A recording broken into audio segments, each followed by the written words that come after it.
तेरी तीस दे देंगे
Jadi,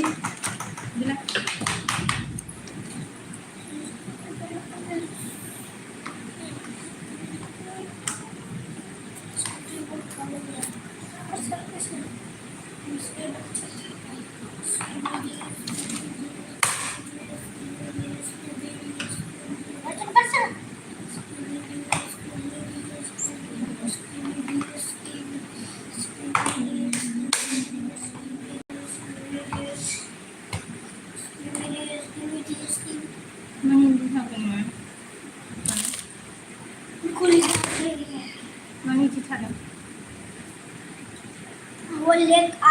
Our leg and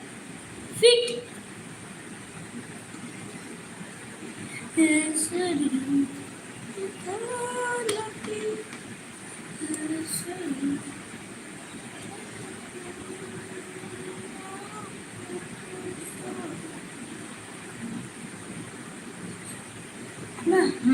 देखो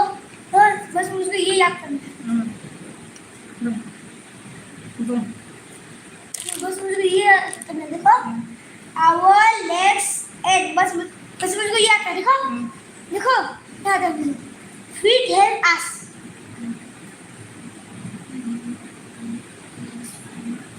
Atung bawa.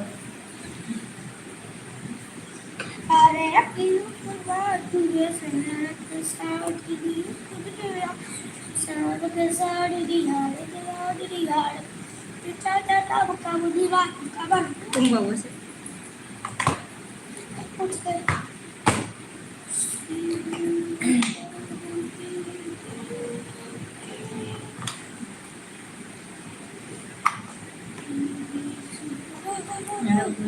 Sini nama apa lebih berdalai.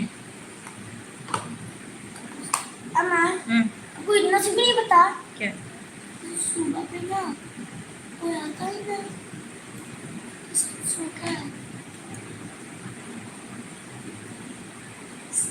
ऐसी तो आता है नहीं Leo keper. अम्मा को भी चला वाला इसमें भी क्या Serba domba pide. मामा आएगा लेकिन मामा याद करेगा कोई नहीं सिर्फ मेरा मौजूद नहीं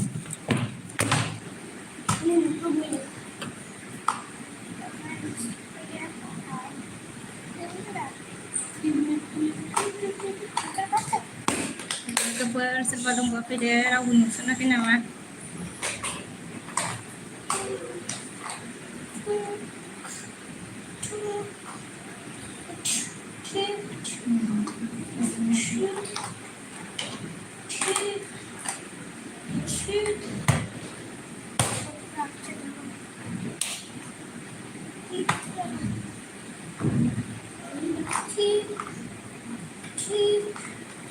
Feet. Feet. Feet. Mas boleh deh.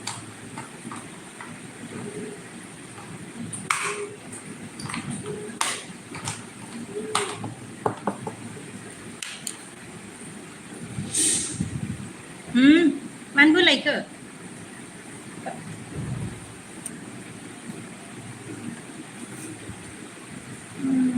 Jangan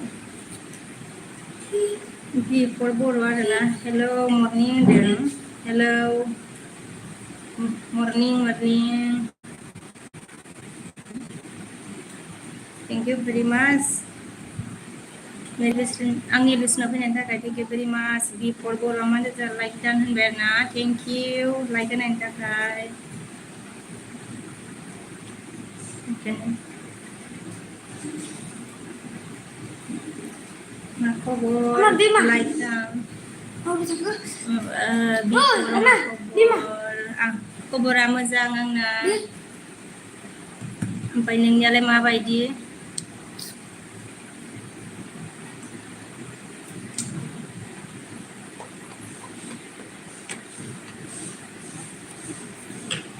Itu before मा होनदों दं दे होनदों आरोना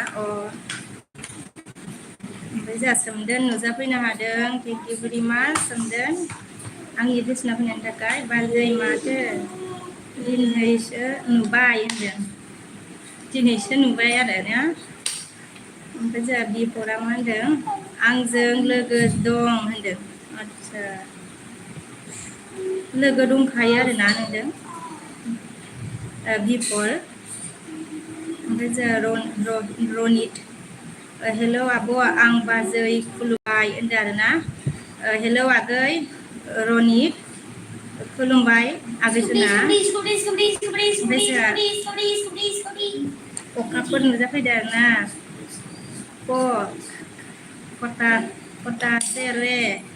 कट आसेरे होनदों खोमा ने अखाफोरा आंखौ हारसारिनिखाय एदावनो आराम मोनो दाहाय थेंक इउ अखाफोर आंनि बोसोनाव फैनायनि थाखाय ओमफ्राय जोंहा आर ब्लग नुजाफैदों गुड मर्निं होनदों आरोना गुड मर्निं आर थेंक इउ आंनि बोसोनाव नुजाफैनायनि थाखाय जोंहा बिफरा मा होनदों अके दे होनदों आरोना अके दे होनबाय सोमदोना जोंहा गुड मर्निं बाजै होनदों गुड मर्निं सोमदोन आगैसोना ओमफ्राय जोंहा बिफरा मा होनदों भिडिअ नायदे होनदों आरोना जागोन दे नायगोन आं कमेन्ट हरनानै दोनहर ओमफ्राय जयेन दंखायो होनदों नामा आरोना ओमफ्राय जोंहा आर ब्लगा बिफर लोगो जा आंजों होनदों आरोना रिटार्न हरगोन आं होनदों बिफर लोगो जानो थिनदों आर ब्लगा ओमफ्राय रिटार्न हरगोननो ब्लु नांगौबा खिन्था हरदो आरोना ओमफ्राय जोंहा रनिदा मा होनदों जयेन खालामना होदो होनदों आरोना जयेन खालामना होदो ओमफ्राय जोंहा बिफरा मा होनदों ब्लु लारा होनदों आरोना आं ब्लु होनि आरोना रनितमोन नामा रनित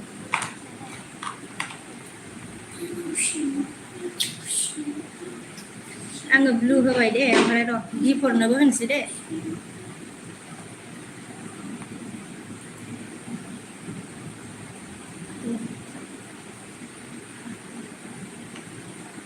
सोरनि नायदोलाय जादोंना जायाखै बिफरनोबो होबाय आंल'नोबो होबाय आङो ओमफ्राय जावखाफोरा आंहालाय नेपालफोरनि हाबा जाहैना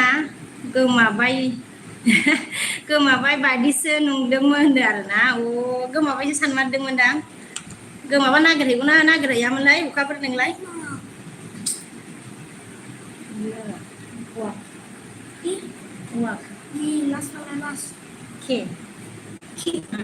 ओमफ्राय जोंहा रनितआ हा मिनिबाय आरोना ओमफ्राय जोंहा ब्लु होनाया जायाखै नामालै रनितआ हेलौ होनदो ब्लु होनाया जाना जायाखै नालाय ओमफ्राय जोंहा बिफरा मा होनदों कमेन्ट खालामबाय दे होनदों दे ओमफ्राय ब्लु होदोंमोन आङो आरोना ओमफ्राय जाना जायाखैबा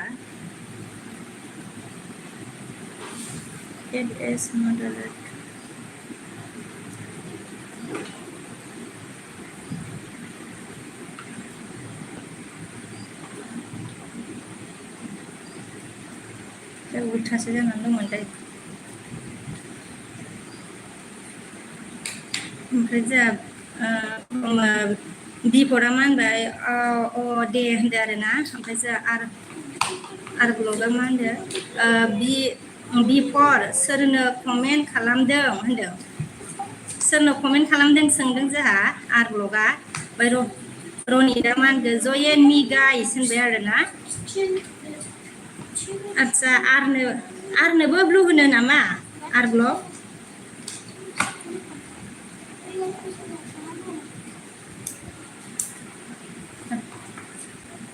होनानै होबाय आङो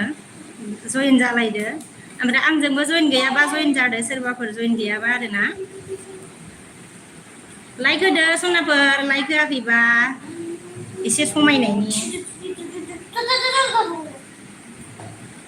लाइक होनो बावदोंबा लाइक होदो दे जोंहा एसे समायथोंसै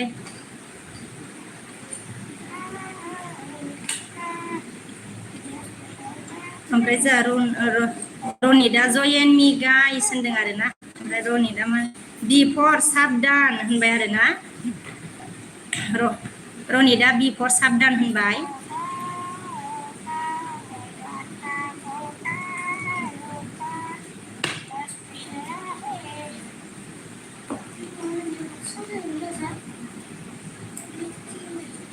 हेलौ हेलौ लोगोफोर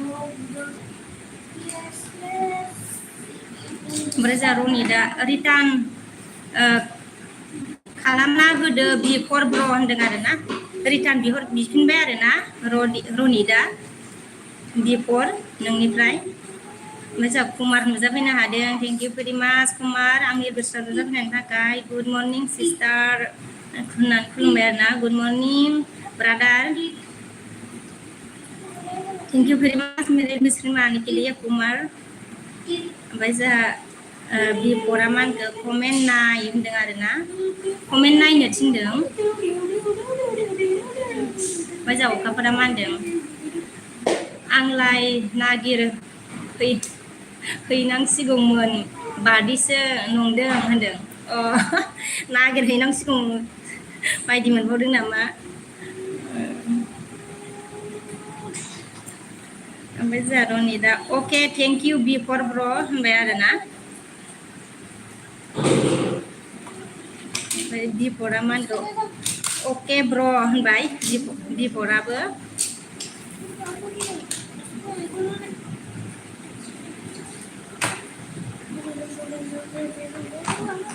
ओमफ्राय जों रनिदा दा मा खालामदों आब'आ आरो होनदों आरोना आंखौ सोंदों आरोना आगै आङो नै इयाव मा होनो एलबि होनानै नोंसोरजों रायज्लायगासिनो आरो ओमफ्राय जोंहा बिफरा मा होनखो रथ' दे होनदों आरोना दे रथ' होनदों आरोना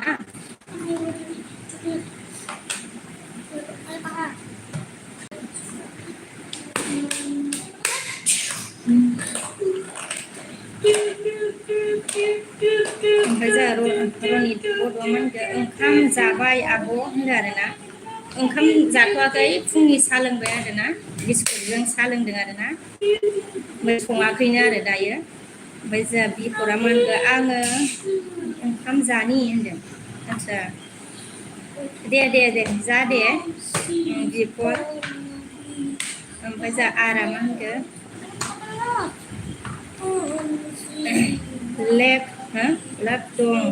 लाइक दान होबाय दे आब' होनदों आरोना गावदां होनबाय आरोना आब' गावदां होनदों थेंक इउ आरो आगै लाइक होनायनि थाखाय मोजां मन्थुआ हाय बाजै होनदों थेंक इउ मन्थु आंनि लोगोसेनाव नुजाफैनायनि थाखाय बिबोनां सना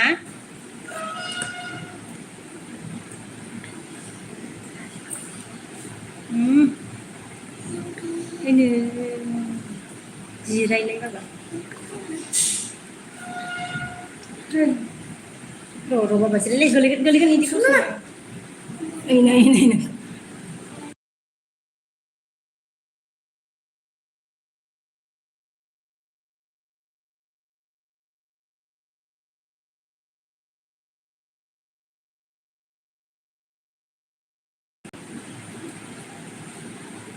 ओमफ्राय जोंहा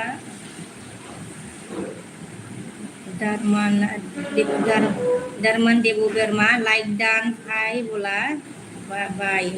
like dan pai bola thank you Darman Debu Berma like देने के लिए मेरे डिस्ट्रिक्ट में आने के लिए ओमफ्राय जा आर लगा हा मिनिबाय रनिता जोंहा ओंखाम जानोसै आब' आंबो होनबाय आयु हा हा मिनिबाय मा ओंखाम जालाबायनो दा बायदियावलाय ना फुंनि दे जा दे ओमफ्राय जा आरा मा होनगोन मन्टु साबनि होनदों आरोना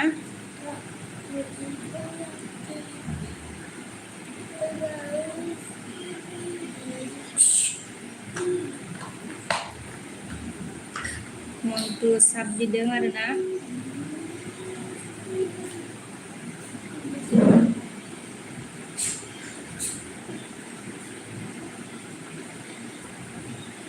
ओंखाम जालाबायथारनोसै नामा लोगोफोरालाय आगैमोनालाय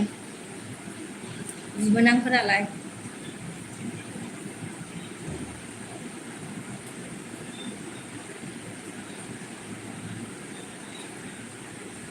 ओमफ्राय जा अखाफोरा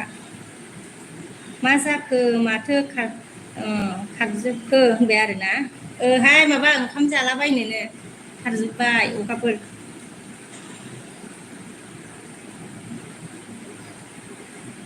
माब्रै खबरा अखाफोर नोंनालाय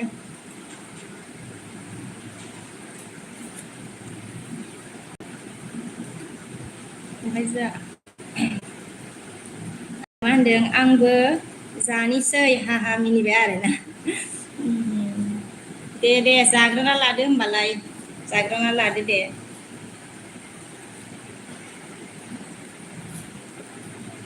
ओमफ्राय जा अखाफोरा मा होनखो मा ओंख्रि मोनजाया हाबायावलाय होनबाय आरोना हाबायावलाय आरोना मा ओंख्रि मोनजाया हाबायावलाय हाबायाव माथाय आं सिनायबावालै ओंख्रिफोरखौनो आयु ने हटेलाव मा मोनो बेनो आरोना अखाफोर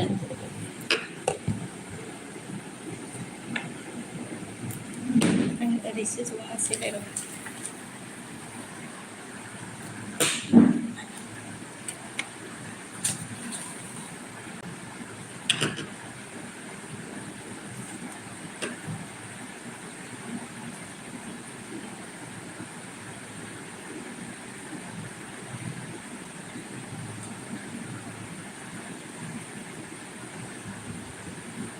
ओमफ्राय जा अखाफोरा मा होनगोन बोरमा बेदर जाना उदै गाज्रि जायाखै हा होनदों आरोना बोरमा होआखैब्रा अखाफोर बोरमा गैयामोन आरो आं बोरमा जाया बोरमा बेदर जाया आङो अखाफोर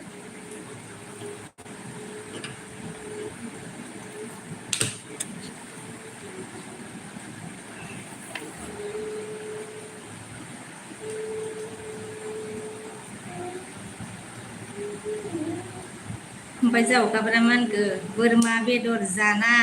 उदै गाज्रि जायाखै हा मा होनो बोरमाखौथ' ओरैनो जाया ओमफ्राय बोरमा बेदर जाबा उदैया गाज्रि जायो नामा अखाफोर जारलासो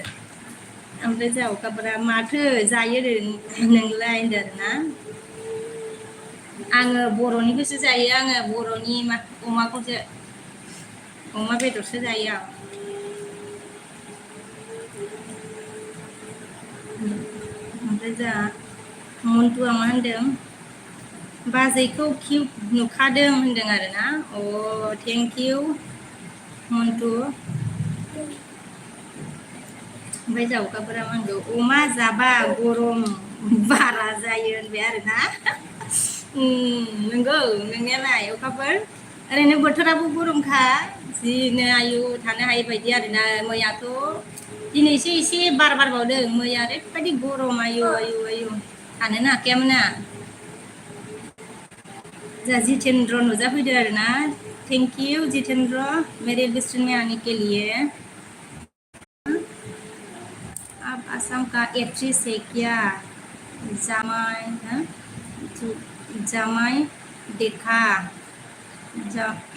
जामाई देखा जो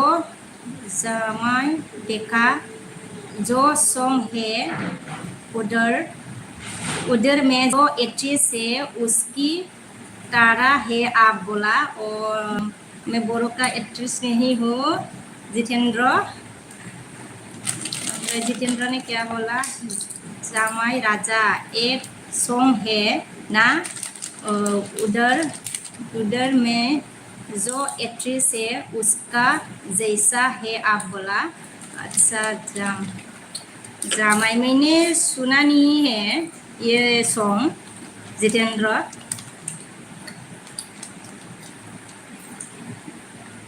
भाई जितेंद्र ने क्या बोला बहुत सुंदर है यार बोला अच्छा थैंक यू जितेंद्र लाइक नहीं किया तो लाइक करो मेरे चैनल में नया है तो ज्वाइन हो जाओ मेरे साथ हिंजावजों जोजानाय आरो हिंजावजों जोजानाय फैदों जोंहा थेंक इउ आंनि दर्शनाव फैनायनि थाखाय हेलौ होनदों ना हेलौ ओमफ्राय जोंहा अखाफोरा मैयाथ' कारेन्ट गैयिनि हरसे उन्दुनो हायाखै होनदों कारेन्ट गैयामोन आरोना जोंना कारेन्ट थानायावनो उन्दुनो हायाखै ओरैबायदि आयु डेन्जार गरमखामोनबो दा ओमफ्राय जोंहा जितेन्द्रनि क्या बोला महाकाल मंदिर बोला महाकाल मंदिर अच्छा ओमफ्राय जा हिन्जावजों जोजानाया मा होनखो मा ओंख्रि जानाय फुङाव होनदो फुङाव आङो ओंखामखौनो जायाखै आरोना फुङाव आङो ओंखामखौनो जाया बांसिनानो साहा बिस्कुटजों थायो आरोना ओमफ्राय जा इन्टारटेनमेन्ट फैदो आरोना थेंक इउ इन्टारटेनमेन्ट आंनि बोसोनाव फैनायनि थाखाय हेलौ होनदो हेलौ ओमफ्राय इन्टारटेनमेन्टआ काहासे ओ फ्रेंड होनदो आरोना अच्छा जी मैं बङाइगांव से हूँ Bongaigaon Assam entertainment you look cute बोला ओहो थैंक यू मेरे लिस्ट में आने के लिए लाइक नहीं किया तो लाइक करो चैनल में नया है तो ज्वाइन हो जाओ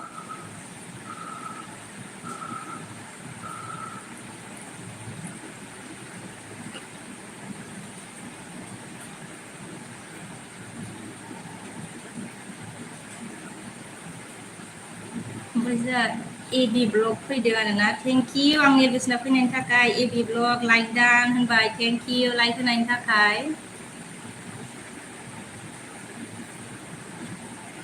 आंनि इलबेस्टनाव फार्स्ट टाइम बायदि मोनदों आङो ने ना फैखांबायसोमोन मालाबा एबी ब्लग गोजोननाय थाबाय आरोना भाई जितेंद्र लाइक भी किया कर दिया सब कर दिया है आपको फॉलो भी कर दिया है बोला ओहो thank you Jitendra thank you very much दिल से जितेंद्र ने क्या बोला आपको नाम में इतना अच्छा लगा है बता भी नहीं सकता है बोला ओहो thank you very much Jitendra एबिया जोंहा मा खबरलै होनदों खबरा आंना दङ बिदिनोसै मोजां गाज्रि गेजेराव आरोना ओमफ्राय जोंहा एबि नोंनियालाय माबोरै खबरा ओमफ्राय जोंहा आराम होनदो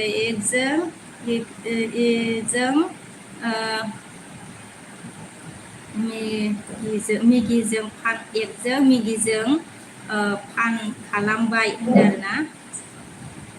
अच्छा एकजों मिगिजों फान खालामबाय होनदों आरोना अच्छा जितेंद्र ने क्या बोला बोरो लोग को बहुत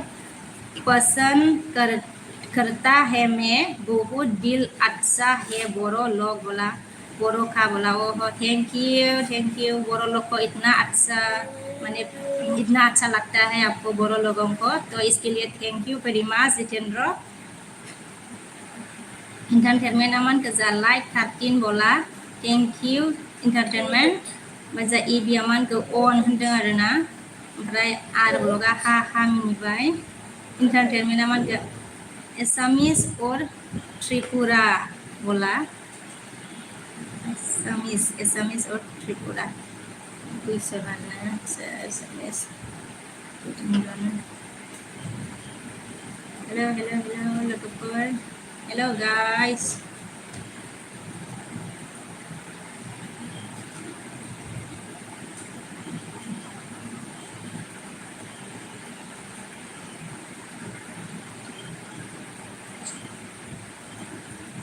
थांबाय नामा अखाफोराबो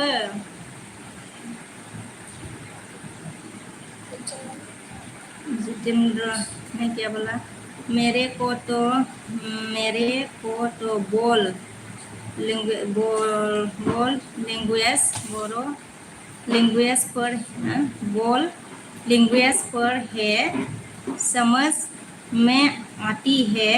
मैं संगा तेरा बोरो लोगों का सॉन्ग। अच्छा, बोरो लोगों का सॉन्ग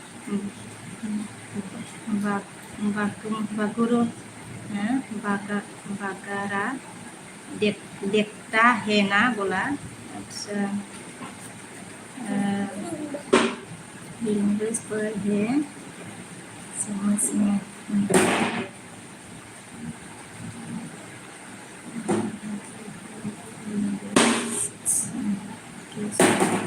बगीरा बागुरु बागीरा बागीरा मतलब बागुरुम्बा है क्या जितेंद्र?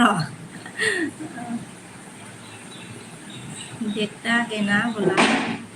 अम्बरे जितेंद्र ने क्या बोला, आप लोगों का लैंग्वेज सिखाने के कोशिश कर रहे हो। मैं बोला अच्छा, बोरो लैंग्वेज सीखने की कोशिश कर रही हो ना जितेंद्र? अच्छा ही है, सब मतलब सब माने लैंग्वेज को थोड़ा थोड़ा सीख लेना चाहिए मतलब। जितेंद्र ने क्या बोला, आप लोगों का लैंग्वेज से हमारा लैंग्वेज थोड़ा और मिलता है, सेम है बोला। हाँ, थोड़ा मिलता है, थोड़ा सेम ही है, लेकिन थोड़ा अलग है। अच्छा, आप लोगों का लैंग्वेज है सुनने में देखने में तो अच्छा ही लगता है, लेकिन मुझे थोड़ा भी समझ में नहीं आता। वैसे हाँ, जितेंद्र ने क्या बोला, मैं आया था असम। अच्छा, मैं असम में मेरे को बहुत हेल्प किया था मेरे दोस्तों बोरो है। बोरो है। अच्छा, असम में आया है ना आप, बोरो लोग आपको इतना हेल्प किया।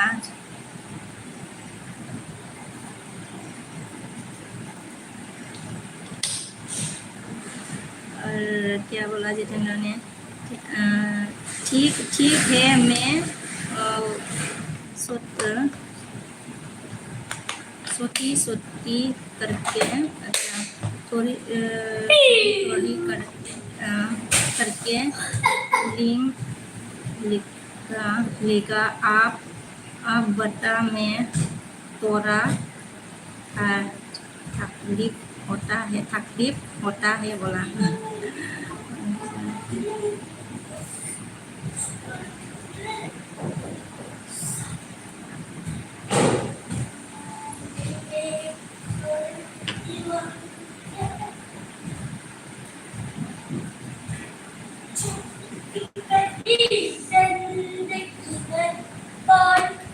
आज भी गर्म है। खाजोब्बाय नामालै लोगोफ्रालाय?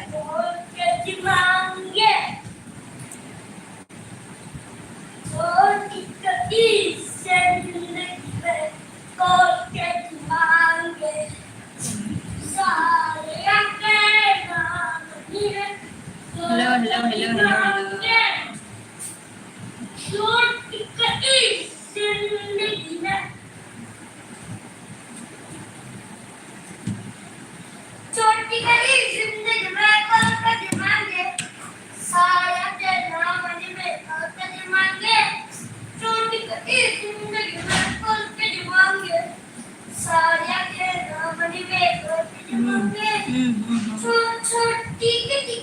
हेलो लोगोफोर, खाजोब्बाय नामालै?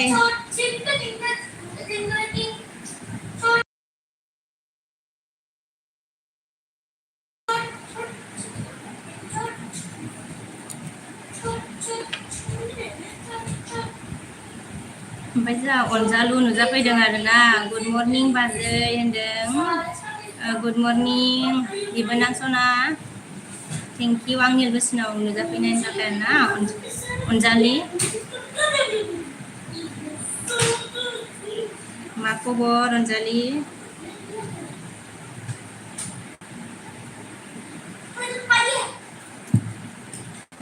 जितेंद्र ने क्या बोला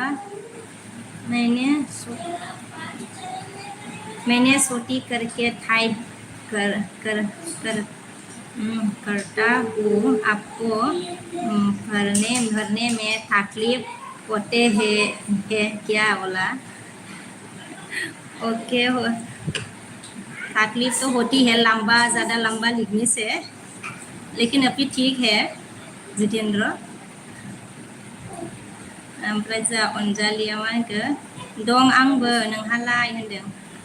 आंबो दङ मोजाङैनो अनजालि ओमफ्राय मा होनो गोदानबा जइन जादों जोंहा अनजालि ओमफ्राय लाइक होआखैबा लाइक होदो गोदानबा जइन जादों जों ओमफ्राय जा इन्टारटेनमेन्टआ I visit you blog so tasty recipe बोला अच्छा thank you entertainment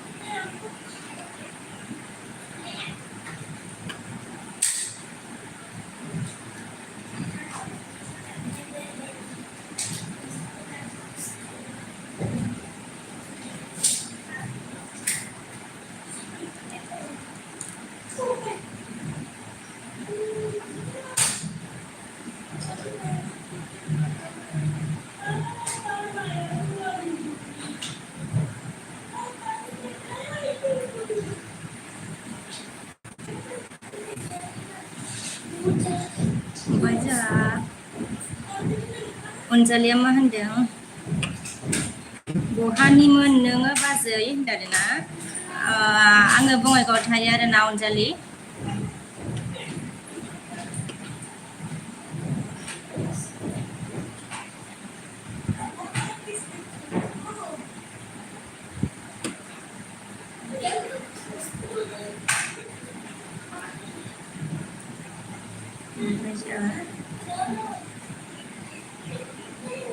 जितेंद्र ने क्या बोला आप लोगों का लैंग्वेज मेरे को थोड़ा थोड़ा मोरा समझ में आता है अच्छा समझ में आता है ना अभी मैं जो बोडो बात कर रही हूँ उसको भी तो समझ में आया होगा थोड़ा थोड़ा है ना जितेंद्र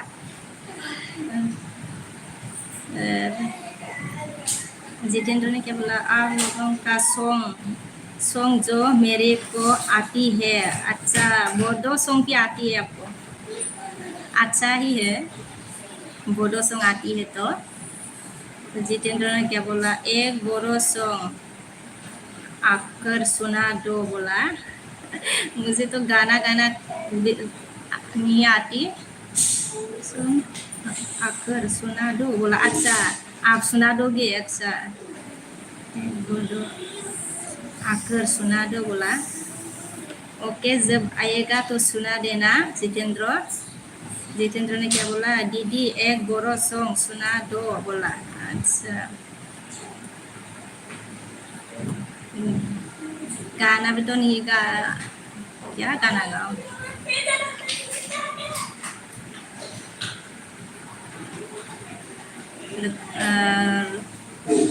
रोनित ने हा मिनिबार ना रोनिता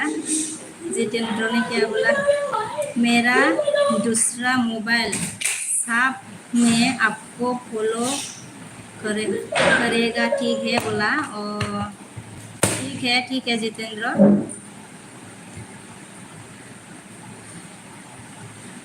SM नुजाफैदों आरोना लाइक डान सिस्टार होनदों थेंक इउ सिस्टार आंनि लोगोसिनाव नुजाफैनायनि थाखाय लाइक होनायनि थाखाय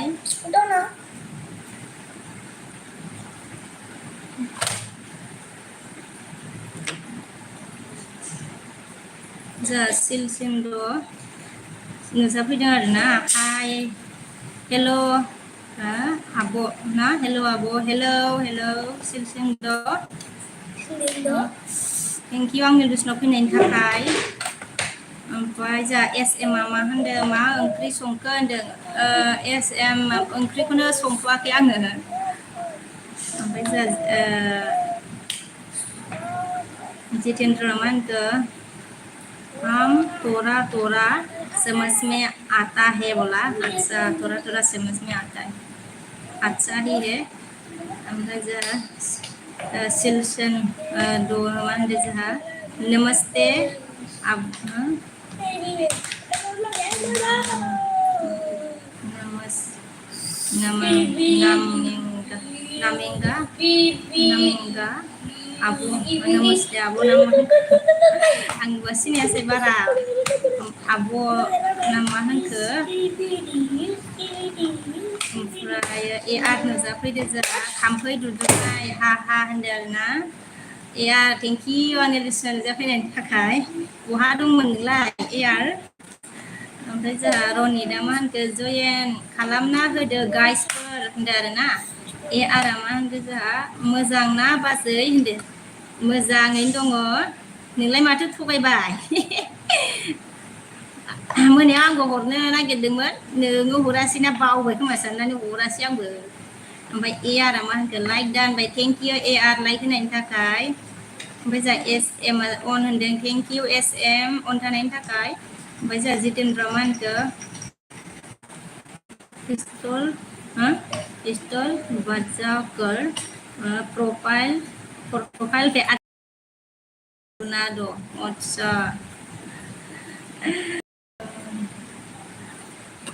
फिर कभी सुनाऊंगी मैं जितेंद्र फिर कभी मेरे एल्बम में आ जाना ब्लू अच्छा ना सिलसिंडो ने मन के ब्लू अच्छा ब्लू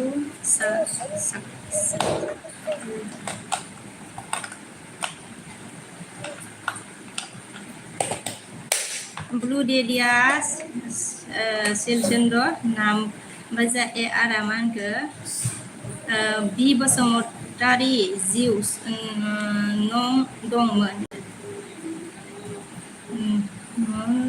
बायना ओमफ्राय जासिमसुलमान के लाइक साका बोला अच्छा थैंक यू लाइक देने के लिए चैनल में नया है तो जॉइन हो जाओ सिलसिंडो राजा एस एम ने क्या बोला सिस्टार नोंखौ एक्ट्रिस बायदिसो नुथारदों आं होनदों ओहो थेंक इउ सिस्टार नंगौना ओमफ्राय जोंहा सागर नुजाफैदों आरोना गुड मर्निं होनदों गुड मर्निं सागर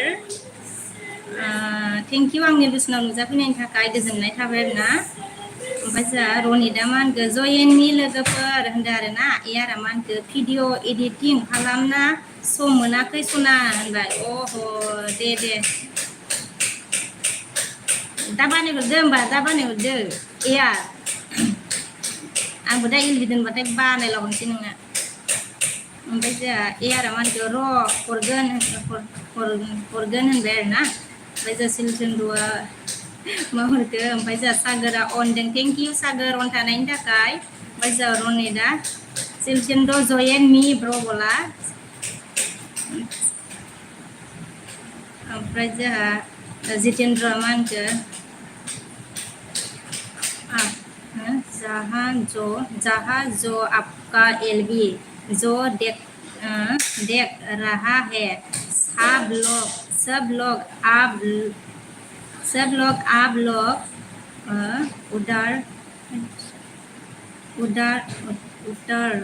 उधर को लोग है ना उधर की लोग है ना बोला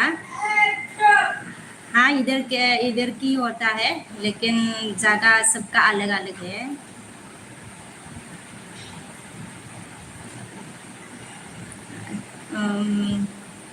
ओमफ्राय जितेंद्र ने क्या बोला बाजारगी दं हा बाजारांगी दं बोला आपका लैंग्वेज में लिखा है ना जितेंद्र ओमफ्राय सागोरा मा होनदों सागोर ओमफ्राय हाजो नुजाफैदो जोंहा हाजो सेरफां थेंक इउ आंनि गोसोनाव नुजाफैनायनि थाखाय हाजो सेरफां हाय बाजै लोगो जाबाय आंखौबो लोगो लादो होनदों जागोन दे बिबोनां मा होनो कमेन्ट हरनानै दोन दे ओमफ्राय आं नोंनो बेक हरफिनगोन दे दायो एलबि दोनबा आरोना हाजो सेरफां ओमफ्राय जोंहा सागोरा मा होनदों अके आंना एसे खामानि दङ सना होनदों आरोना अ दे ओमफ्राय जोंहा सिलसन मा होनखो ए आर राइदाव official like subscribe friends help me होनबाय आरोना ए आर नोंखौ ओमफ्राय जोंहा रनिदा मा होनखो हेल' होनदों ओमफ्राय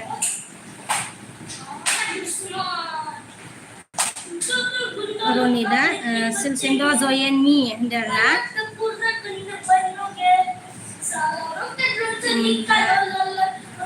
ओइ बाबा सिथलाय ओमफ्राय जोंहा हाजोआ मा होनदों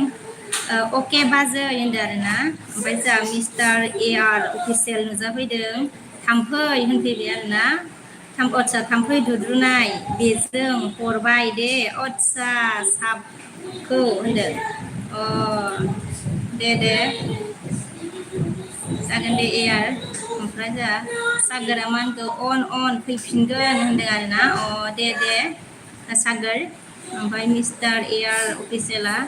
आंनोबो हरनो दाबाव दे सना होनदों आङो बावाब्रा हरगासिनो दङ नों मोनबेसे नोङो हरग्रोदो दे ओमफ्राय आं हरगासिनो दं नोंनोबो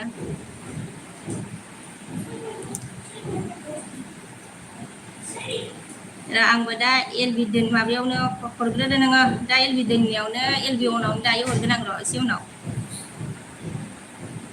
ओमफ्राय आंनो हरनो एस एम मा होनखो जा सिस्टार नोंना बोराया मा सार्भिस मावो होनदों आदसा आंनि बोराया माबा एस एस बि आव मावो एस एस बि मोन सिस्टार ओमफ्राय जोंहा यारा मा होनखो र' हरबावगोन नां होनदों दे ओमफ्राय जोंहा सिलसिन्द ना मा होनखो रनिन बड' लाइक साबसक्राइब फ्रेन्ड्स होनदों आरोना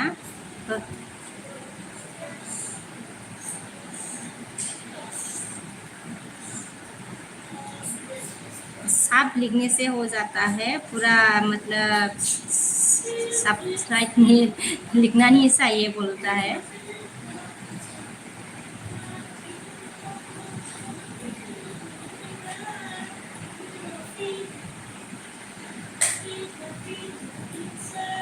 सोरबा लाइक होनो बावदों नामा लोगोफोर लाइक होदो कौन लाइक देना भूल गया है लाइक करो ओमफ्राय जा एस एम मा होनखो अके मोजां सिस्टार होनबाय आरोना ओमफ्राय सिलसिन्द गार' मनजा मा आबि गार' मनजा मा आबि ओमफ्राय जितेंद्र ने क्या बोला आपका एलबी वीडियो में सब लोग आपको भाभी क्यों बोलता है बोला क्योंकि मैं शादीशुदा हूँ ना तो इसलिए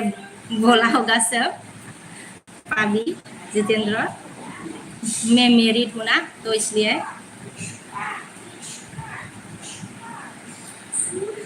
जितेंद्र कोई भी दीदी हाँ बगारिया नहीं बोलता है बोला हाँ कम है जो दीदी बोलता है ना ये कम है भाभी ज़्यादा बोलता है दीदी से मतलब कम बोलती है ओमफ्राय आफिका फैदो जो आफिका मा खबर होनदो आरोना मोजां खबर आफिका मोजां आरोना खबरा नोंनियालाय माबायदि ओमफ्राय सिलसिन्द मा होनदो जोंहा बर'ना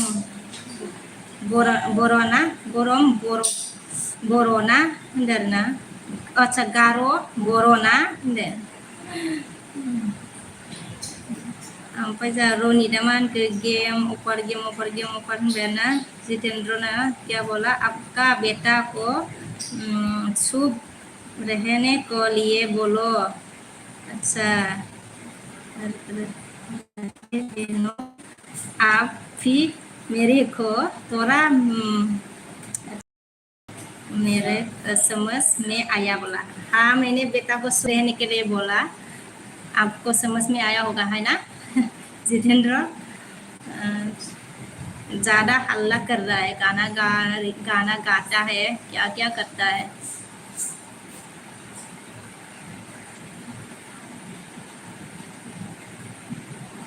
Umid Debo Berma, oi kaham dong to tong बोला उम्मीद थैंक यू मेरे इन्वेस्टमेंट में आने के लिए। वही कहा मुद्दा तो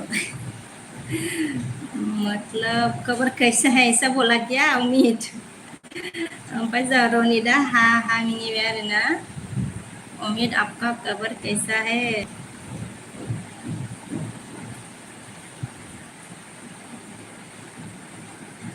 उम्मीद इमोय इमोय मतलब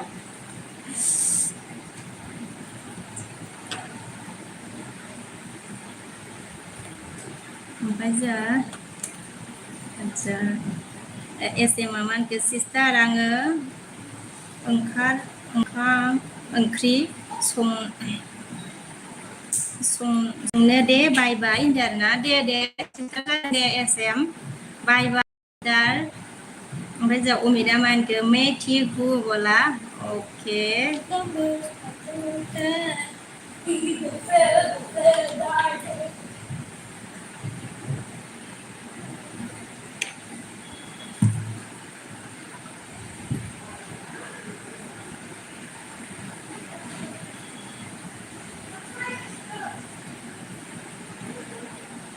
हेलो माथो बैयाव माबासो देखायबाय आंनि माबायावलाय जिर'सो देखायबाय माथो मानसिखौनो।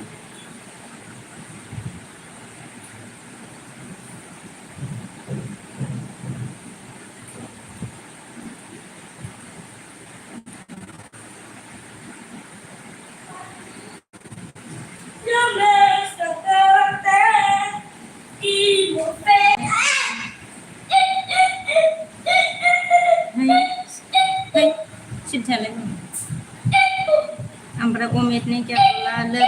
लगोफोर क्या है लगोफोर क्या है बोला क्या है। उमेद ने क्या बोला फिर आएगा बेटा बोला फिर आएगा बेटा। फिर आएगा। और जितेंद्र ने क्या बोला 20 लाइक होने वाला है आपका बोला हाँ होने वाला है लेकिन हुआ नहीं है ना।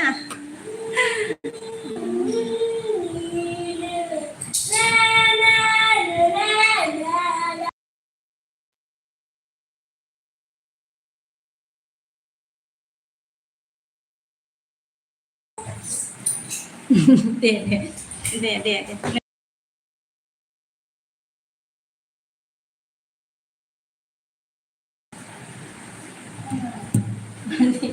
nanti apa aja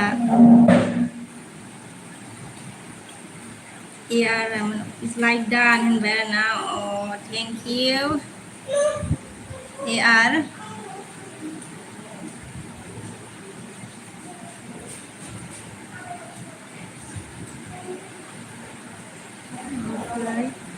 बेजोंबो साब लाबाय दे सना ओमफ्राय दुनदुना होनदो आरोना oh thank you लाइकबो होबाय आरोना thank you very much।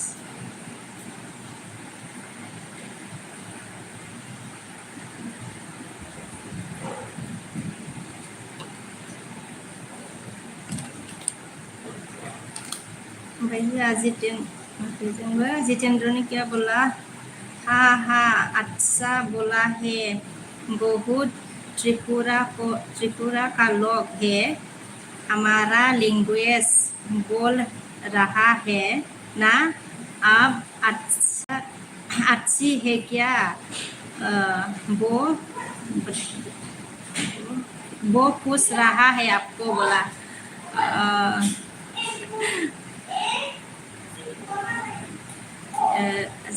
जो अब त्रिपुरा का जो आपका लैंग्वेज है आपका लैंग्वेज से लिखा है मुझे भी समझ में आया लेकिन लिखा है उसको समझ में आता है लेकिन समझ में नहीं आती। ओमफ्राय उमिदा मा होनदो ओइ सं आं नोंनि होनदो ओइ संगा आं नोंनि बोला उमिद ने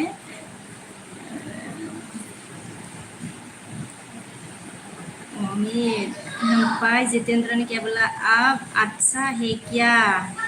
वो खुश रहा है आपको झूठ बोलना है अच्छा झूठ बोलना है बोला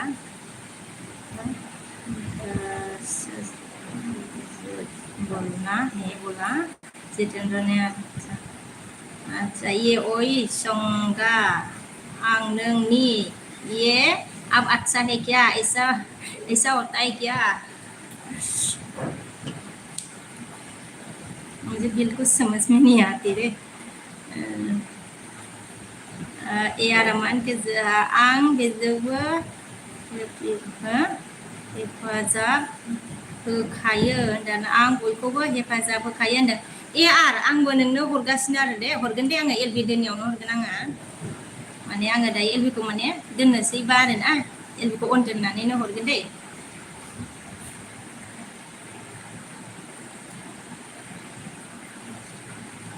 ओमफ्राय जोंहा जितेंद्रआ हमारा त्रिपुरा का लोग भी आपका एलबी देख रहा है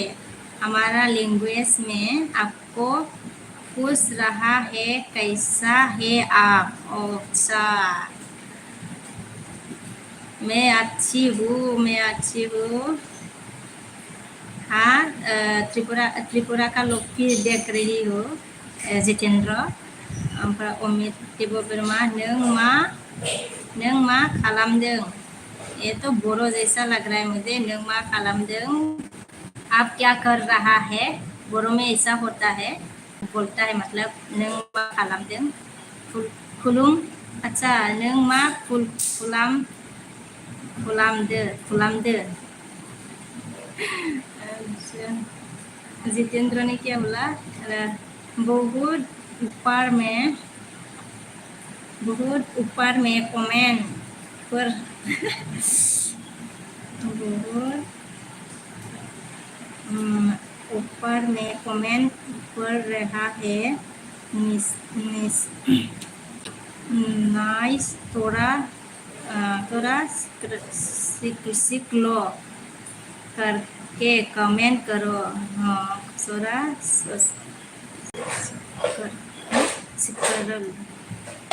कमेंट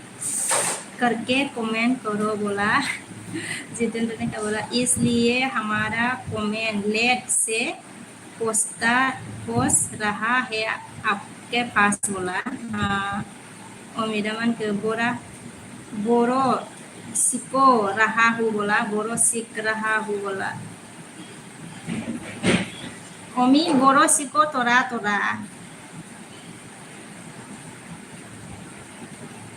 आता ही होगा आपको भी उम्मीद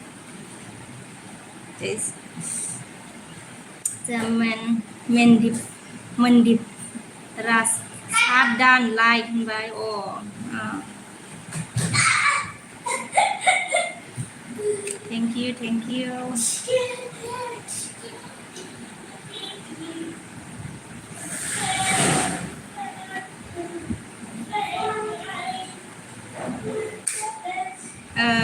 Mandipआ यारानो जाखोना सोरबा जाखोब्ला थेंक इउ मनदीप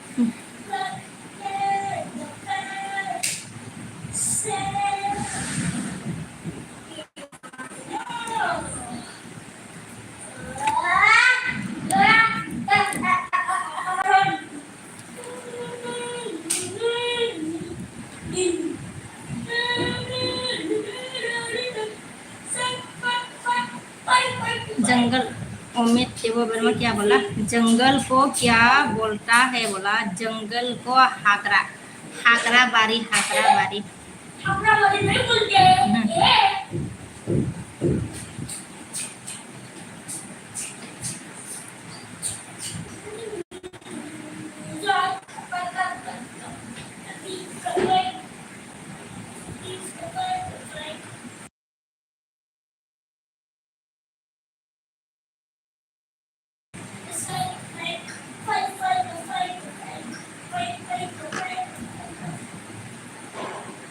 मनदीपआ IMAR होनदों आरोना आं नोंखौ सानखादोंमोन एआर मोनग्रोद जाबायना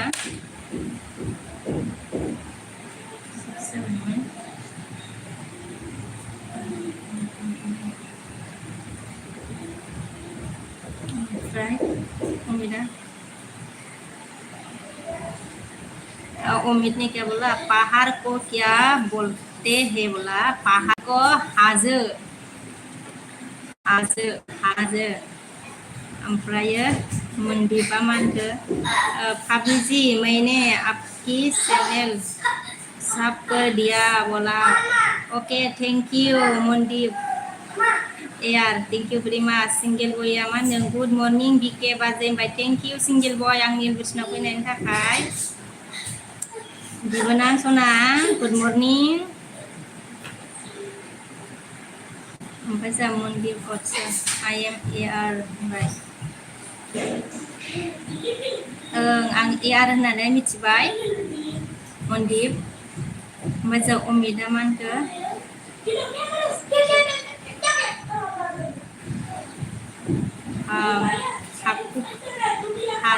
हासुक बोलते हैं अक्टूबर अक्टूबर अक्टूबर में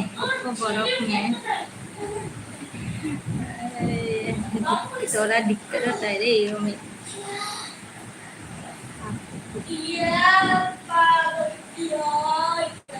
ओमफ्राय जोंहा सिंगेल बया मा होनखो फुंनि ब्रेकफास्ट जादों ओरैनो साहा बिस्कुटसो जादों बिबोना साहा बिस्कुट जाबाय आरोना ओंखाम जानाय जायाखै आरो ओमफ्राय नोंहालाय खबरा माबोरै ओमफ्राय जाबाय नामा ओंखामफोर बिबोनां सना ओमफ्राय मनदीपआ आइ एम ए आर होनबाय आं मिथिबाय ए आर मनदीप रासामान को भाभी जी मैंने आपकी चैनल सब कर दिया बोला okay okay thank you very much Mandeep ओमफ्राय जोंहा सनजिब नुजाफैदों ना गुड मर्निं बाजै होनदों good morning Sanjib thank you very much आंनि बोसोनाव नुजाफैनायनि थाखाय गोजोननाय थाबाय चेनेलाव गोदानबा जइन जादों जोंहा सनजिब बाय लाइक होआखैबा लाइक होदो ओमफ्राय जोंहा सिंगेला मा होनदों लाइक दान बाजै बिके darling bye thank you like होनायनि थाखाय सिंगेल बिबोनां सना ओमफ्राय सिंगेल मा होनदों मोजांलै बाजै आंबो फुङाव फुरिसो जादोंलै होनदों फुङाव फुरिसो जादों आरोना ओमफ्राय अमिता मा होनखो बुपां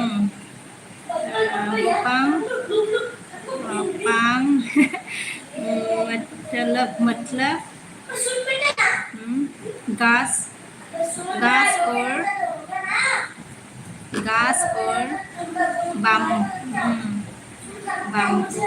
बाम्बो को बोलते हैं बोला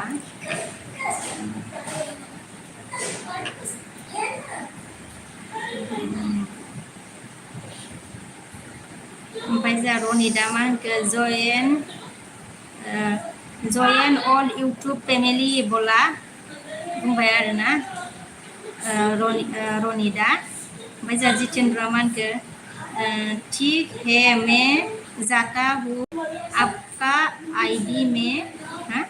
एलबी में आएगा बोला जितेन्द्र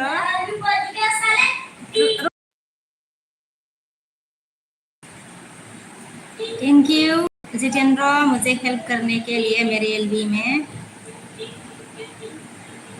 जितेंद्र ने क्या बोला मैं अभी नहाएगा बोला ओके नहा ले पहले जितेंद्र कब एलबी में आएगा दोबारा बोला दोबारा तो मैं टाइम नहीं बता सकती लेकिन जब टाइम मिलता है तभी देता हूँ मैं टाइम फिक्स नहीं हो रहा मेरा ओमफ्राय सिंगेल बया मा होनखो आं दायो डिउटियावसो दे बाजै अन दं दे होनदों दे सिंगेल बय जेबो नङा दे थेंक इउ अन थानायनि थाखाय गोजोननाय थाबाय आरोना ओमफ्राय जोंहा अमिता मा होनदों गुड मर्निं को बोडो में कैसे बोलते हैं बोला अच्छा गुड मर्निं को फुंबिलिनि माबोरै होनो मुझे भी नहीं आता रे उम्मीद bodo hukirpin ada fungbilini goजोननाय फुंबिलिनि गोजोननाय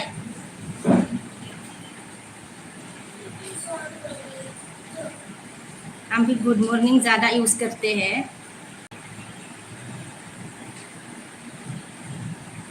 ओमफ्राय जा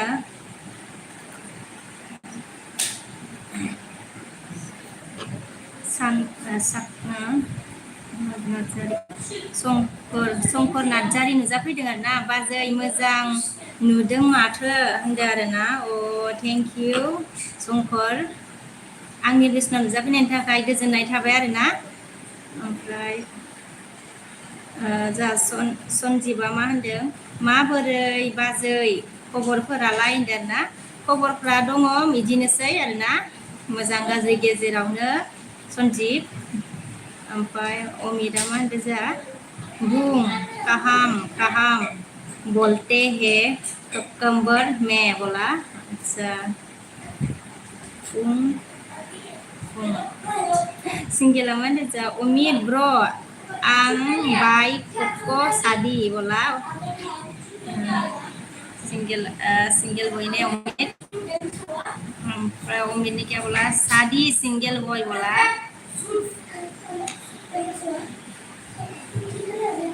लोगोफोर सोर मा होनो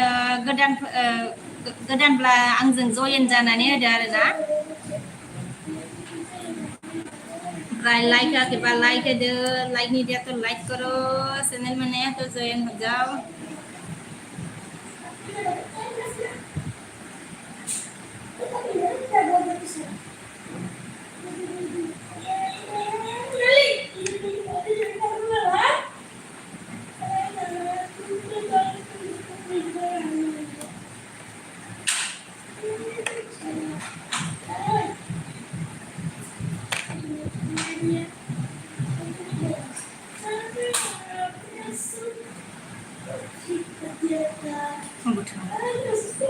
single gue omit bro ang baik aja sadi sampai single aman ke toma aja toma khai togo omit neng udah na lại ngồi lấy à kia mới cho omit aman ke naga nogo no nogo no togo Tonggo Verda Baca umina Nini ke no borosa bola borosa Baca single man Badi Hai to kaham de umid bola अच्छा दोनों बात कर रहा है मुझे समझ में नहीं आ रही है दोनों बात करो मुझे तो समझ में नहीं आ रही अमित ने क्या बोला काहाम नो नंग के काहाम दा बोला अच्छा सिंगलामान के आंग त्रिपुरा आसामी दो अमित बेना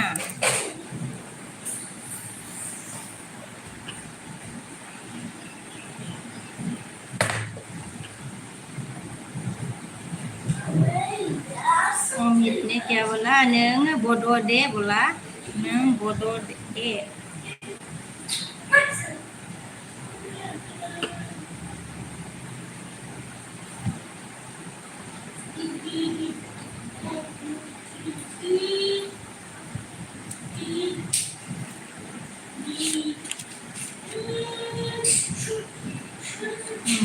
जा सिंगल बोया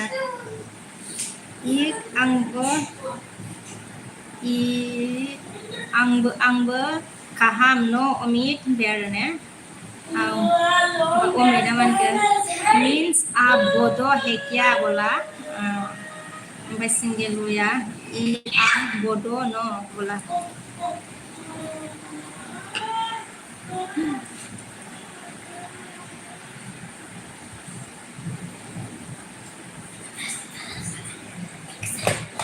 उम्मीद ने क्या बोला कबर बोडो सरंग का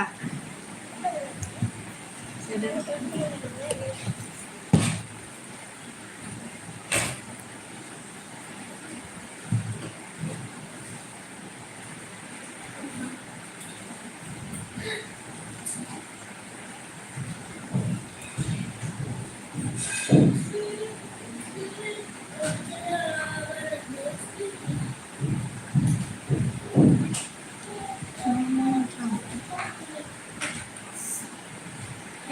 लोगोफोर मायाव थांजोबलै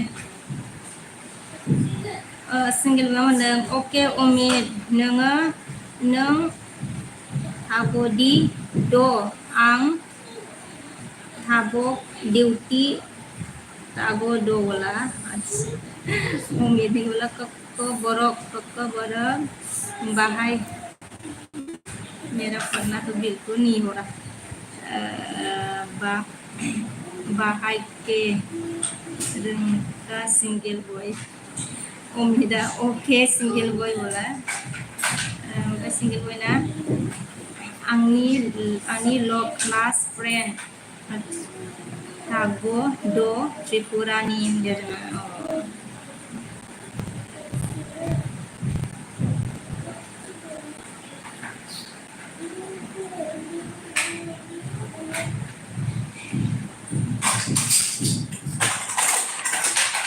दामान के उम्मीद ने क्या बोला दिखे को बड़ो समझ नहीं आया सिंगल बॉय बोला अरे समझ में नहीं आया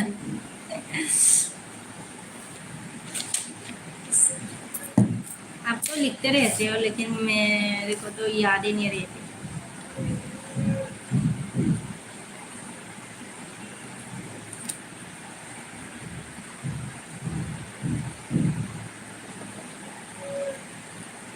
सिंगल बॉय ने क्या बोला हा उम्मीद प्रो बोला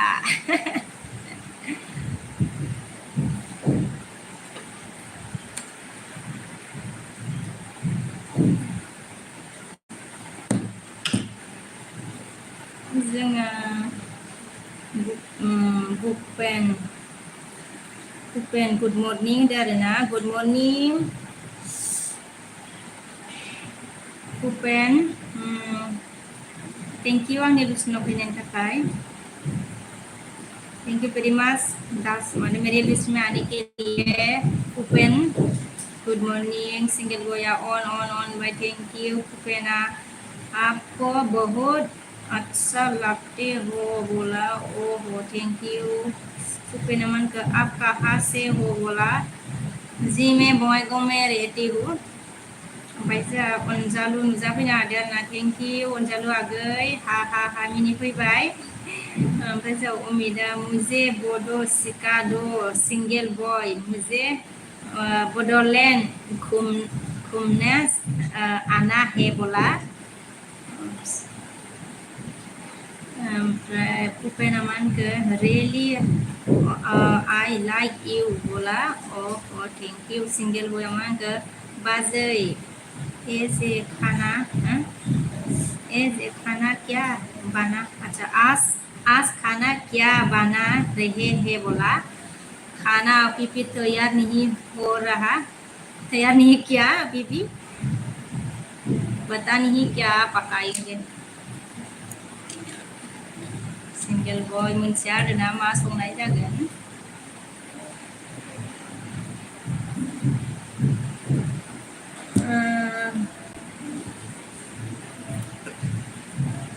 अनजालु आगैया थांबायबो नामा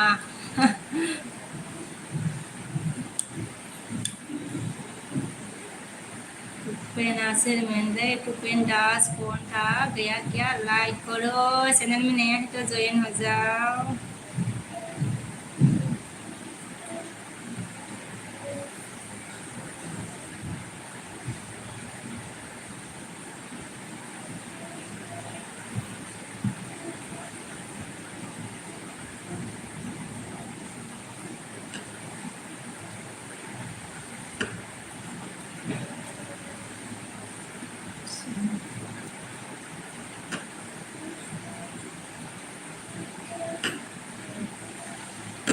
ओमफ्राय जोंहा सनजित नुजाफैदों आरोना लाइक दान मार अखा हादों दा अखा हासोगारदों आरोना ओमफ्राय सनजितआ मा होनदों जोंहा 23 लाइक दान होनदों आरोना थेंक इउ भेरि माच सनजित प्रिन्टेड खालामनायनि थाखाय ओमफ्राय जा सिंगेल बया चिकेन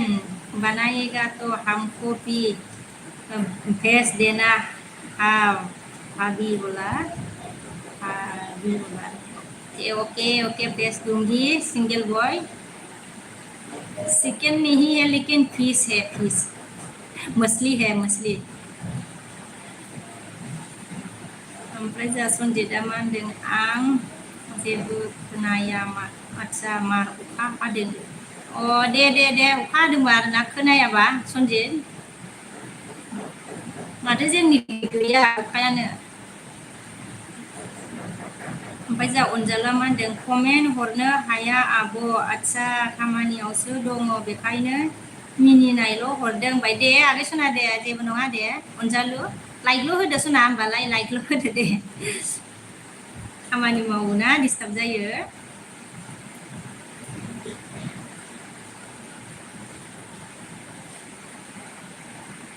ओमफ्राय सनजितआ थाथ'लै होनबाय दे सनजित दे अखा हासोगारदोंबा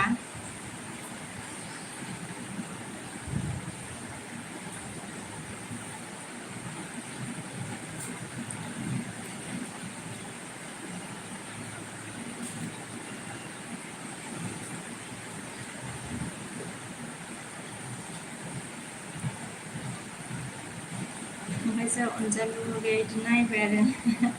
दे आगै दे सोलाबाबालाय सना ओमफ्राय जा एन हाउस सिस्टार नुजाफैदों लाइक दान सिस्टार होनबाय thank you sister thank you आंनि बुस्थु नुजाफैनायनि थाखाय लाइक होनायनि थाखाय ओमफ्राय सिंगेला जा मा होनदों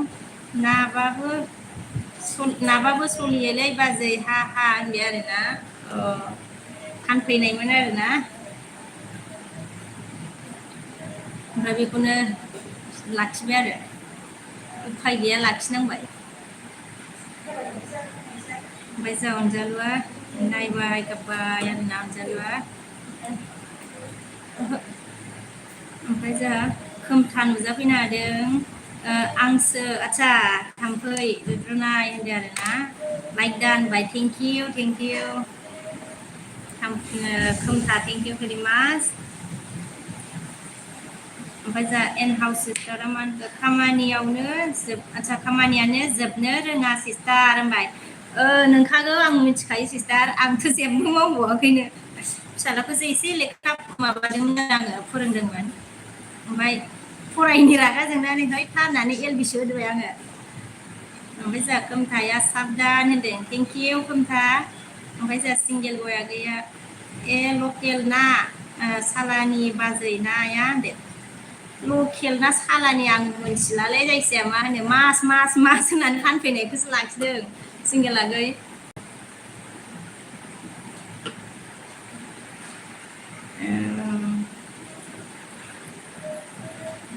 आंथ' लायासै आरोना माबा सिस्टार गिदिर लायदों आरोना अनजालु ओमफ्राय सिंगेल सरि अनजालु लायनो सिंगेल आगै ओमफ्राय जोंहा खोमथाया ओमफ्राय मा होनदों जोंहा खोमथायाव माकेर जिउ हो माकार जिउ आं लायनाय मा लिरखो खोमथा ओमफ्राय जों अनजालु नायबाय गाबबाय आगैया एन हाउस सिस्टारा संखांबाय नामा होनबाय आरोना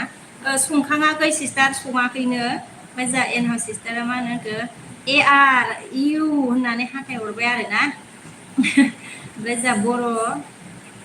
बर' नुजाफैदों आरोना DM4 नुजाफैदों हेलौ होनबाय हेलौ बर' हेलौ थेंक इउ आंनि लुसमान नुजाफैनायनि थाखाय ओमफ्राय जोंहा बल्टुआ मा होनदों मा खालामदों हो आबै होनदों आरोना फिसौ सना जेबो खालामाखै नै रायलायगासिनो दं फिसौ ओमफ्राय जोंहा खोमथायाव माथो जिफ्लायनाय जिउ जिफ्लेनाय माकेर जिउ जिफ्लेनाय ना मा लिरखोब्रा सरि खोमथा ओमफ्राय जोंहा सिंगेल बया मा होनखो सालानिखौबो सिनायला आरो नायानो बाजै जा फाग्लि बुंनो हायोलै नोंहा होनबाय आरोना जायो आरो माबा सिंगेला ओमफ्राय जा अनजाला मा होनखो लोगो जा गोदोना गोदाना होनदों आरो ना लोगो जा गोदाना होनबाय जोंहा अनजालुआ ओमफ्राय जोंहा बल्थुआ मा होनखो फार्स्टनि कमेन्टखौ मानो फरायासै हो होनबाय आदसा फरायबायमोनथ' आङो ने आं फरायनाय बायदि मोनदोंमोनलाय मा होनो बल्थु हेलौ गुड नाइट आदसा बल्थु मा होनो हेलौ गुड नाइट बिके बाजो आबै होनदों अ गुड नाइट बिके गुड नाइटसो आरोना फिसौ सना अके नुबाय आङो नै ओमफ्राय जोंहा बल्थु एन हाउस सिस्टारा दिनै 11:30आवनो आयो दिनै 11:30आव गयो होनदों अ नंगौना सिस्टार दे बुजिबाय आङो दिनै सनिबार ना सिस्टार ओमफ्राय जा आदार लाइक आदार आरोना आदार लाइक दान होनदों थेंक इउ ओमफ्राय जा एन हाउस सिस्टारा नोंना लाइ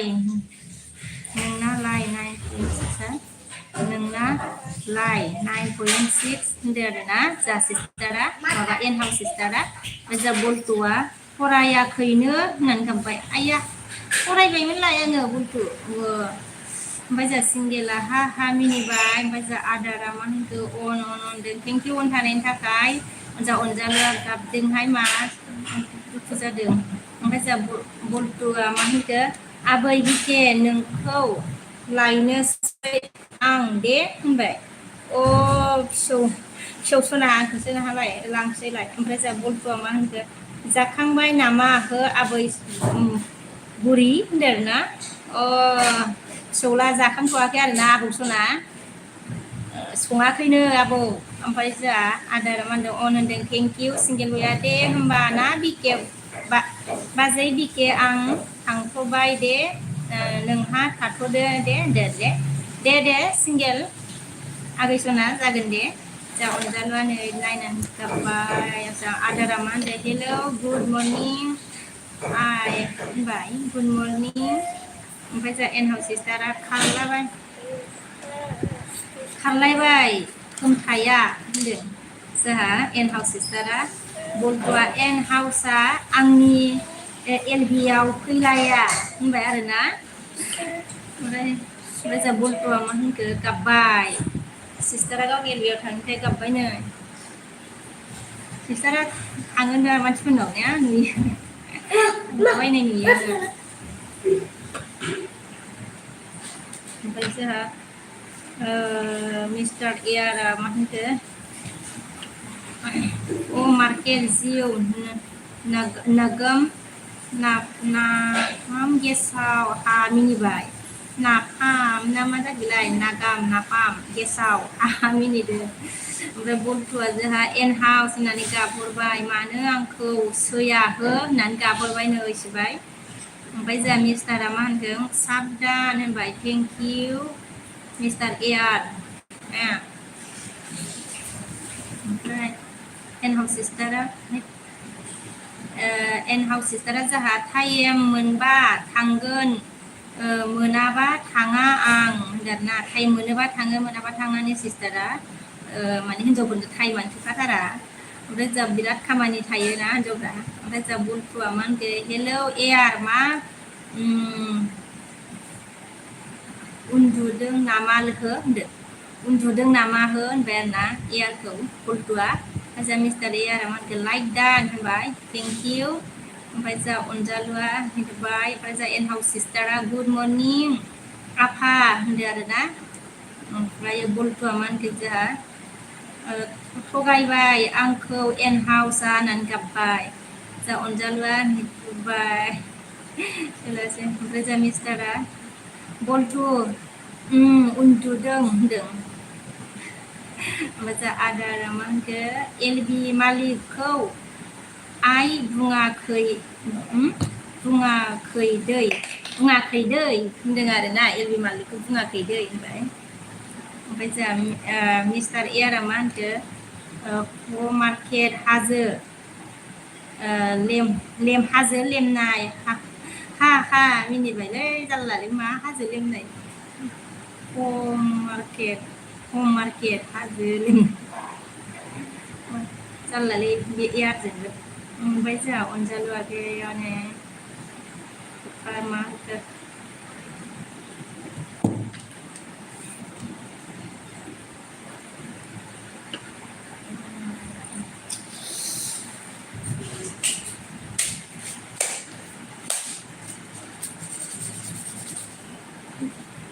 माबाखौ नांनो मोनासै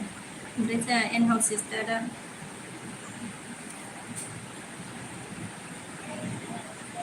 एन हाउस सिस्टारा आदारा मिक्सेलसो सिस्टार होनदों आरोना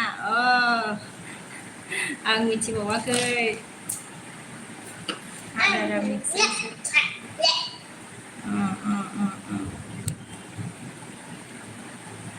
ओमफ्राय जा मिस्टार एयारा मा होनदों जा एम मार्केट हा होननानै मिनिबाय आरोना मिस्टार एयारा जोंहा हम मार्केट होननाय जादों नामालै एयार ओमफ्राय जा अनजालु आगैया नायबाय जा बिमला सोरबाफोर हौवा थैजानाय रान्दि हिन्जाव दं नामा बेयाव खेला ओरै होनबाय आरोना गैथ'वादां रावबो बेबायदि बिमल थेंक इउ आंनि बेसेना फैनायनि थाखाय बिमल ओमफ्राय जा बन्थुआ मा होनखो बेसेबां होनदोंमोनलाय हो एयार ब्र नोंना होनबाय माखौ सोंखो बेबा ओमफ्राय जा एन हाउसआ मा होनखो सिस्टारा आर नोङो थादो आंनिबो कमेन्ट लिरदो होननानै हाथाय हरबाय आरोना जा सिस्टारा ओमफ्राय जा आदारा मा होनदों अन होनबाय थेंक इउ अन थानायनि थाखाय आदार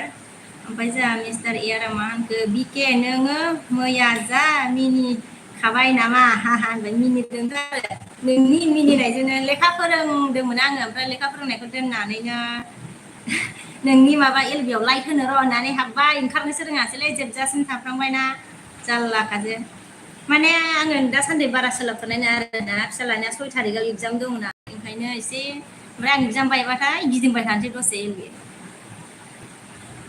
लेखाखौनो फरायनो नागिरा फिसालाया एकदम ओमफ्राय जोंहा बिमला मा होनखो बल्टु आर ना 9 इंसि होनदों जाल्लालै 9 जाउन जालु आगैयानो मोजां हरबाय ओमफ्राय आदारा अन होनबाय थेंक इउ अन थानायनि थाखाय ओमफ्राय जा बल्टुआ मा होनखो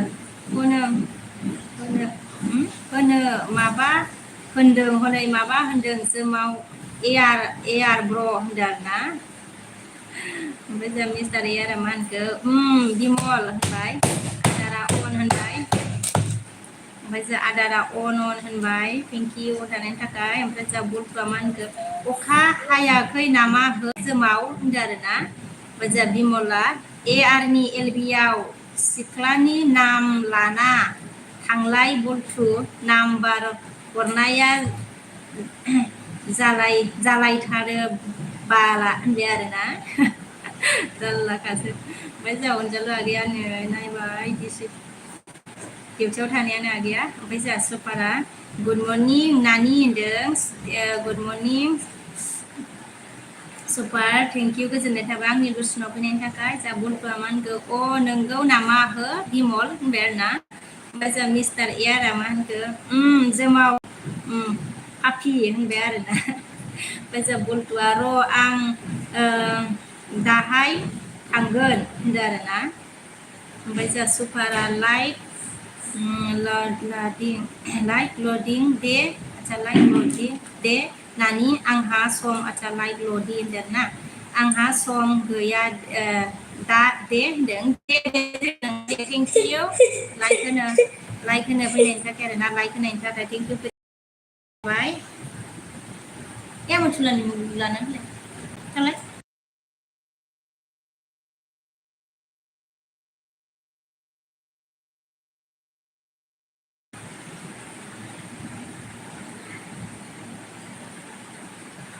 आरो ओमफ्राय होमबा जोंनाव लाइकल' दे ओमफ्राय बलथ'आ मा होनखो होनब्ला जोमावा फाफिसो जाबाय नामा हो आर ब्र होनबाय आरोना ओमफ्राय जोंहा बिमला मा होनगोन रा आं ट्रेनिं पास थार आरखौ ट्रेन नायखांनाय ट्रेनिं नायखांनायथ' बिखौ आर दाखुखौ होनबाय आरोना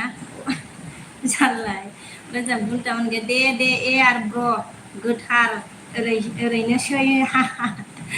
ओमफ्राय जोंहा मिस्टार एरा मा होनगोन बलटु जोमाव सुनिबो होनदो आरोना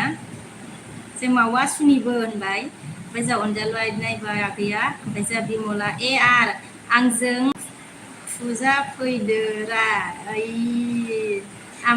आमोखि नामा देखलै दाखालै हा मिनिबाय आरोना ओमफ्राय जोंहा सुपारा मा होनखो बसनो नांखाबाय नामा बसनो लांनो फैदां एसे होनदों बनसो लांनो फैदों एसे सम गैथ'ला दुखु दामोननानि होनबाय आरोना सुपारा जेबो नङा दे दुखु मोना दे सुपार सोलाबैखौ आरोना सोलाबैखौ दुखु मोना सुपारा जोंहा लेट कमेन्ट बाय होनदो आरोना ओमफ्राय जोंहा आदारा मा होनदों अनदों थेंकिउ आदारा अनबाय थेंकिउ अनजालुआ आगैया इदि नायबाय आरोना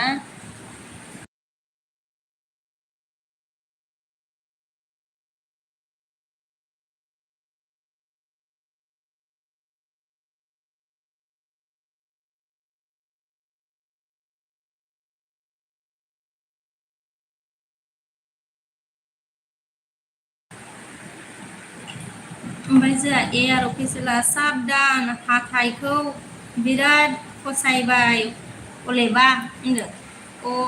नंगौना ओमफ्राय जोंहा अनजालु आगैया थेंकिउ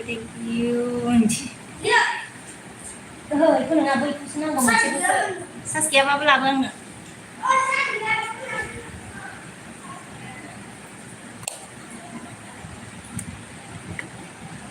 हरथ'लाय सास गैयाबाबो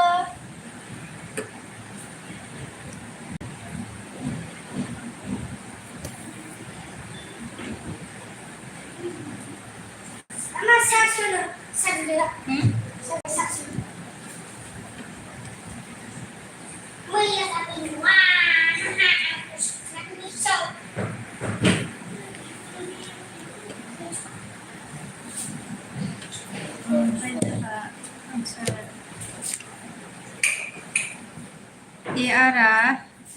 मानदों लाइकबो होखाबाय दे सना होनबाय आरोना थेंकिउ ओमफ्राय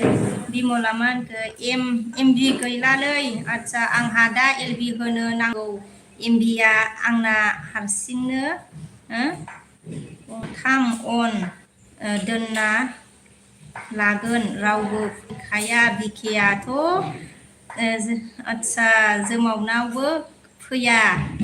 ओमफ्राय थैना थाबायबो होनदो आङो फैगोन र' आङो मा होनो सोलाबथाराखै दे थांगोन आङो एलबि गिदिंगोन आङो र' फिसालानि एगजामा बायखांथोंसै आरोना गिदिंगोन आङो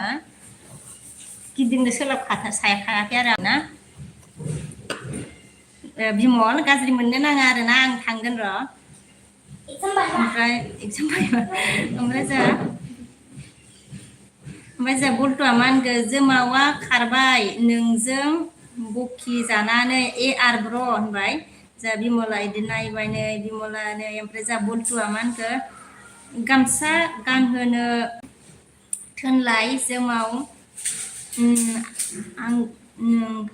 आंखै जोमाव आगै बिखे आबैखौ होनबाय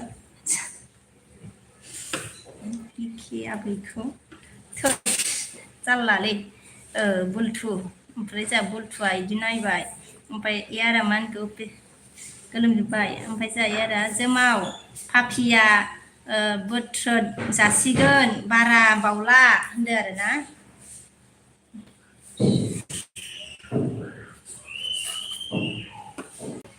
बारा बावला बायजा अनजालु आगैया हार्ट हरबाय माबा थेंक इउ अनजालु आगै बायजा आदारा मा होनदों अन दं दे होनबाय थेंक इउ बायजा बल्थुआ आंनाबा फैया बिके बाजैया होनबाय अ आं एलबिखौ एसे खम गिदिंखायो गिदिंनायालाय ओमफ्रायो जोंहा मालाबा थांसै र' ओमफ्रायो अनजालुआ माने मा जाखो बेलाय अनजालु आगै ओमफ्राय जों बिमला ए आर आइ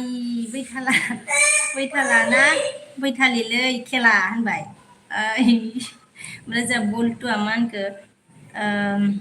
नोंगौ नामा हो ए आर ब्र' होनबाय आरोना गोलोमबायहाय लाइन थांना होबायना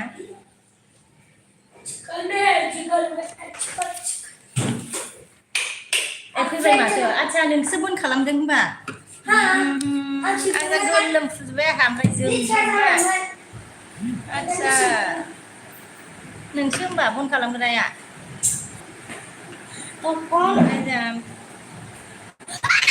हाय साला जा बल्टुआ मा होनगोन नोंगौ नामा आदसा आदसा अनजालु आगैया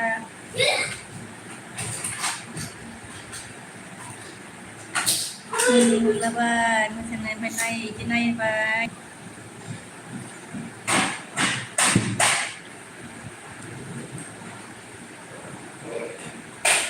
हेलौ लोगोफोर जब क्या करना है करो खुद का मर्जी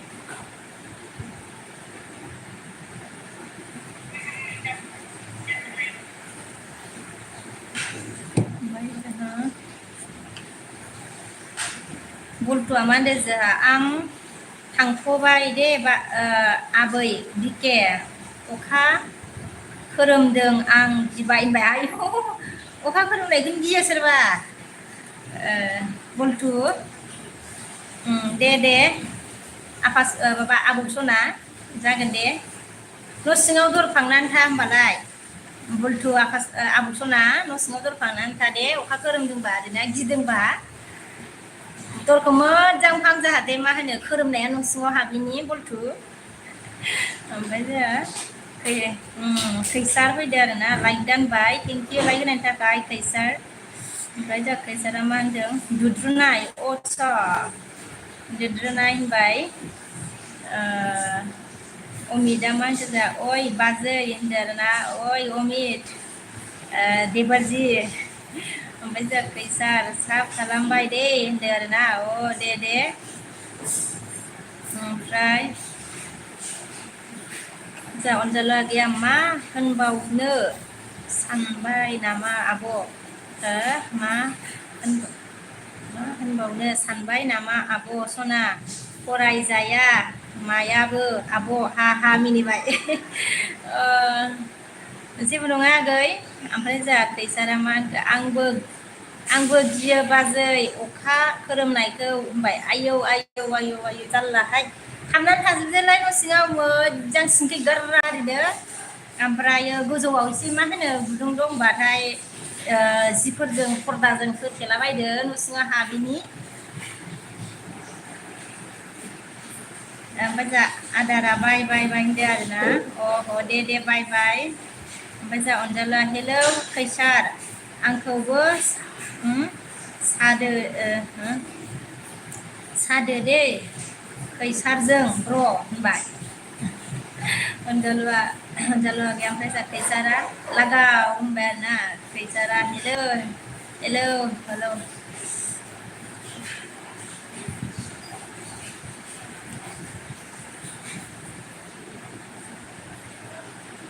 दे लोगोफोर एसे हेफाजाब होबावदो आंहा माबाबाथाय इलखौनो होनो सोलाबनाय नंलालै जारलासो जानोसै ओमफ्राय जों अके अनजालु होनबाय जोंहा खैसारा ओमफ्राय खैसारा बाजै ब्लु होलाय होनबाय आरोना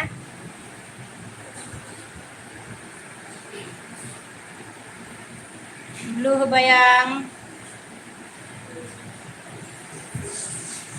Kaisar nailai kan nanti kayak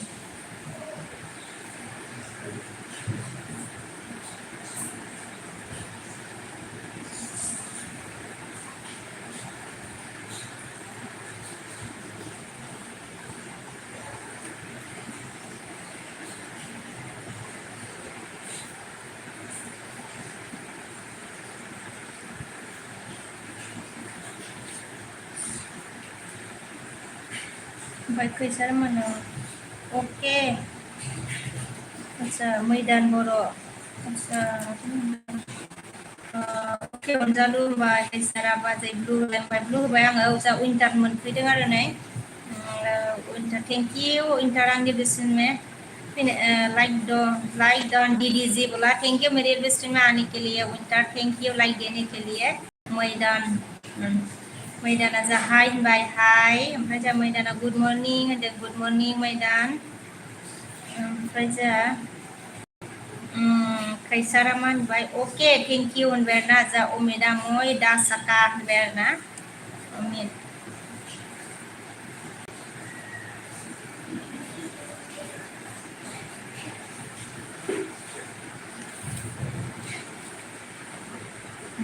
अनजालुआ अन होननानै बिदि नायबाय आरोना थेंक इउ आगैसना अन थानायनि थाखाय डिउटियाव थाबाबो अन थाबावबाय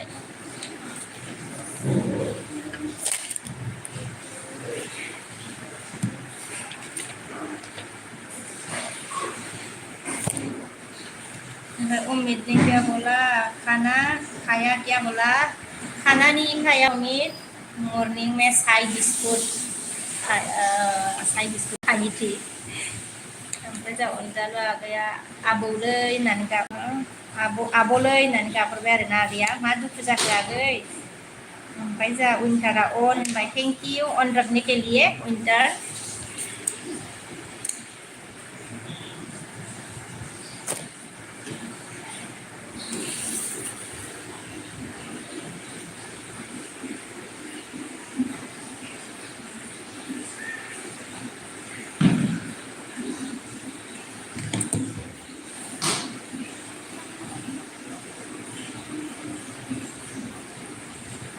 hello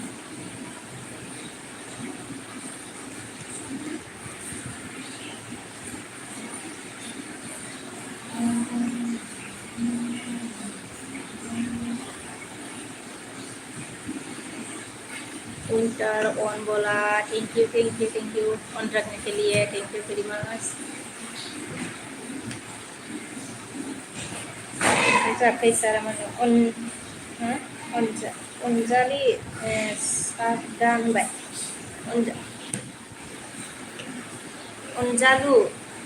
अनजालि साबदान होनबाय आरोना अनजालुसो नङा होनदा ना अनजालु साबदान होनदों आरोना काइसारा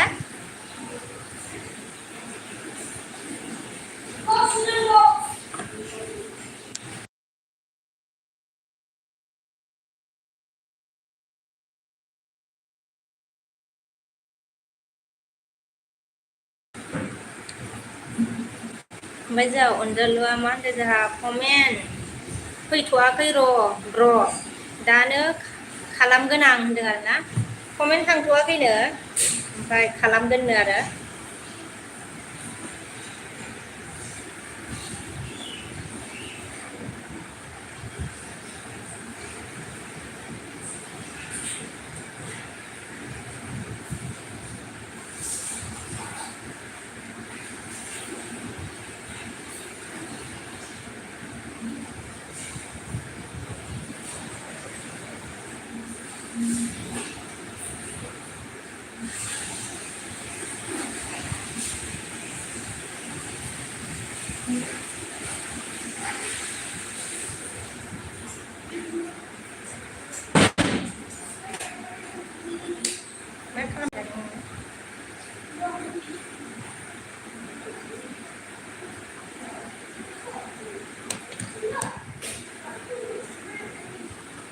जोङो AR अफिसियेला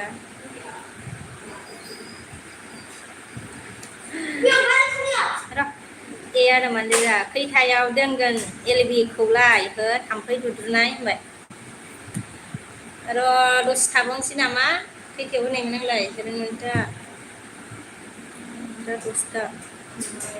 10टानिफ्राय 11টা ओमफ्राय जोंहा आंहा एलबिखौ माने मालाबा होयो मालाबा होआ नालाय AR ओमफ्राय जोंहा बिरिला बारा हाय नुजाफैदों थेंक इउ हाय हेलौ आब' सना मा खालामदों होनदों ओइ आगै सना रायलायलागासिनो आरोना थेंक इउ आंनो बेसिनाव नुजाफैनायनि थाखाय ओमफ्राय जोंहा बिरिला बारा लाइक दानबाय थेंक इउ लाइक होनायनि थाखाय एआरआ साब खालामबाय होनबाय एआरआ मा होनखो आरो लाइक दान होनबाय औ थेंक इउ एआर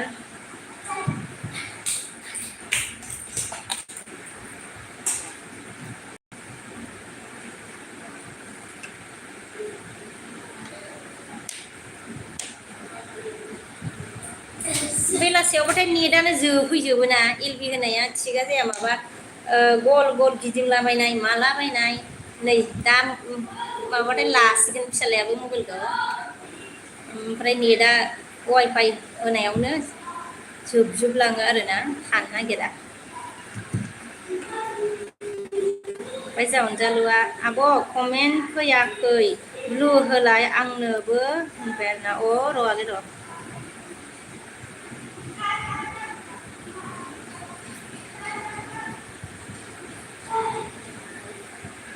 हरबाय दे आगै अनजालु ब्लु हरबाय ओमफ्राय जोंहा बिरिलाबारा मा होनदों ओंखाम जाखांबाय नामा आब' होनबाय आरोना ओंखामखौ जाथ'वाखै आगै ओमफ्राय जा एआरआ दे गोसो बिदि हो गोसो बायदि हो होनदों आरोना एआरआ दे गोसो बायदि हो होनबाय ओमफ्राय जोंहा एआरआ माने एमबिनि कुवालिटिखौ खामायना ला बाजै वाट्सआप खमायना ला बाजै होनबाय रोङाना बिदिखौबो मानोबा रोङाखैलै एआर नै नेटआ आङो जा सोयोना एक्सट्रा आयु दाखालिबो मैयाथ' नङा दाखालि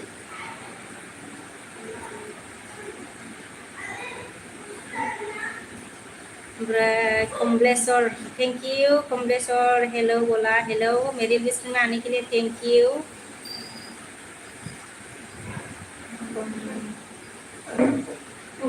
कमलेश है खंडू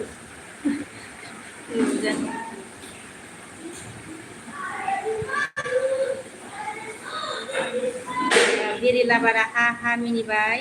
कमलेशा हेलो मैडम जी आप कहाँ से है बोला जी मैं बङाइगांव से हूँ कमलेश आप कहाँ से हो चलो इसना मांगा नहीं बोला ले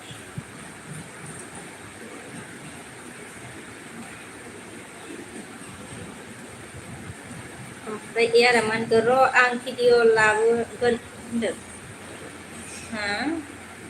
र' आं भिडिअ लाबोगोन आं बुजियासैलै एआर भिडिअ लाबोनो माने भिडिअ होनो ना मा भिडिअ नागारनो ओमफ्राय जा अनजालुआ मा होनखो कैसारना आइडिसो माथो होनदों कैसारना आइडिसो माथो होनबाबो खालामबाय आं र' होनबाय कैसारा खालामबानो जाबाय ओमफ्राय जा कमलेश ने क्या बोला मैडम जी नई दिल्ली से हो बोला मैं दिल्ली से अच्छा आप दिल्ली से हो थैंक यू दिल्ली मुझे सपोर्ट करने के लिए मेरे एलबी में कमलेश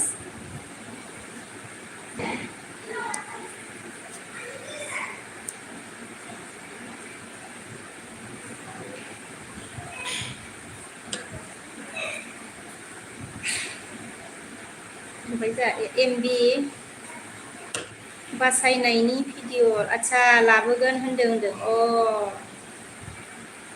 नंगौ दे होमबासो रोंसिगोनबो दां नोंनि माबा भिडिअखौ नायनोसै रोङाखैनो ब्रजत कमलेश ने क्या बोला? मैडम जी एक मेरा काम कर सकती हो आप? बोला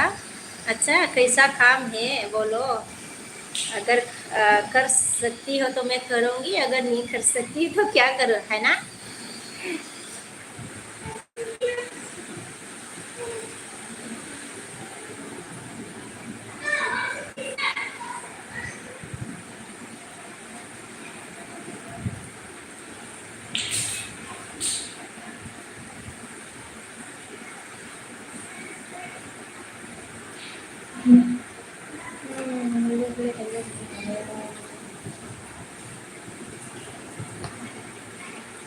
Baca iya Ramando. Onjalu angci kesera IDse AR Raida official channel kau sub kalamde. Onjalu agai AR Raidawa AR Raidau official kau sub kalam nangono. Kaisarnikau.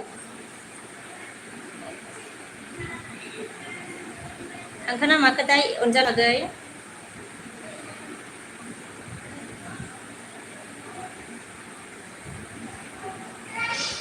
हमराय Kamlesh ने क्या बोला? भाभी जी आप जैसी कोई लड़की हो तो मेरा भी काम करवा दो, बात करवा दो। बोला अच्छा लड़की कहाँ से मेरी जैसी ढूंढ दो आपको? मिलना मुश्किल है रे, लड़की मिलना आजकल बहुत मुश्किल हो रहा है। लड़की ढूंढना भी मतलब कमलेश नाम की मेरा मिस्टेक हो जाता है। ओमफ्राय जा अनजाला मा होनदों?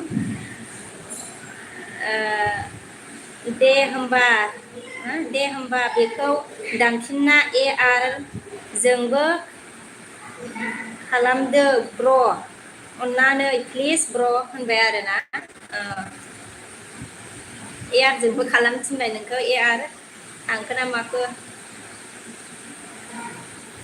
AR जों कमेन्ट हरदो, AR जों खालामदो नो।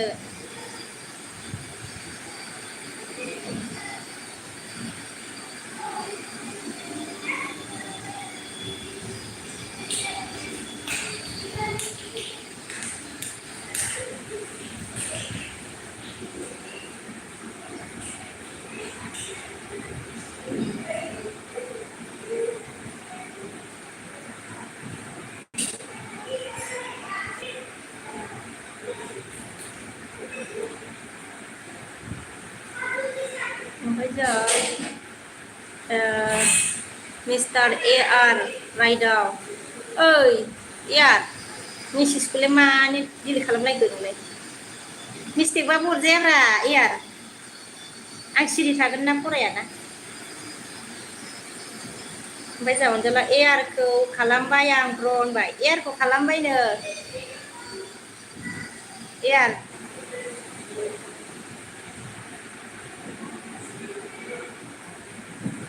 ओमफ्राय जा मिस्टार AR मानजा 917 साब जाबाय बाजै होनबाय। नोंलाय बेसे हरखोलै? बेसे हरखो नोङो AR?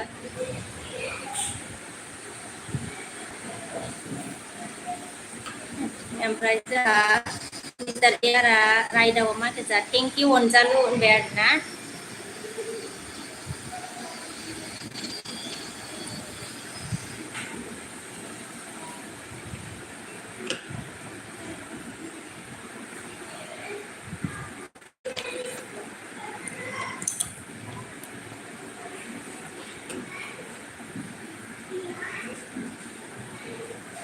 ओमफ्राय जा AR आं दि हरबाय होनदों ना। जागोन दे आंबो नोंनो हरफिनगोन दै। र हरफिनगोन माने आङो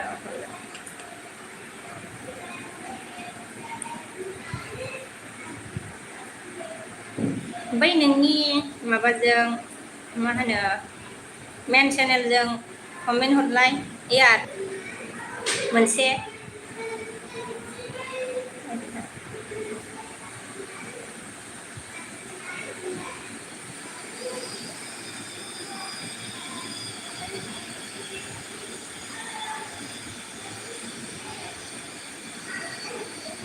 जा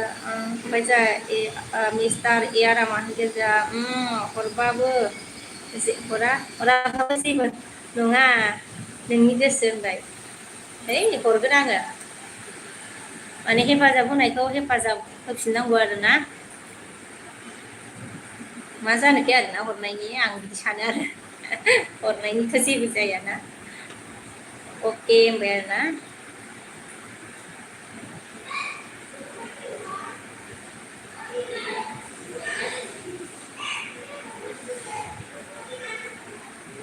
ओमफ्राय जा उमेदा आज स्कूल नहीं है क्या बोला आज मेरे बेटा का स्कूल नहीं है आज सैटरडे है ना तो क्लास 1 का सैटरडे में स्कूल नहीं होता अभी क्लास 1 है ना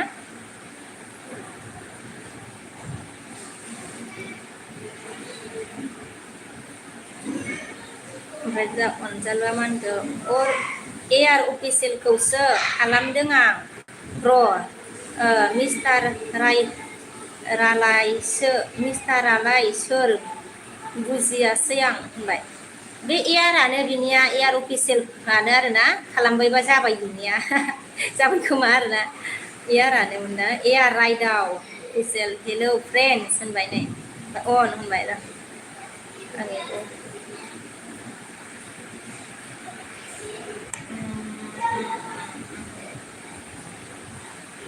अनजालु नै बेखौनो साब खालामनांगौमोन होनदों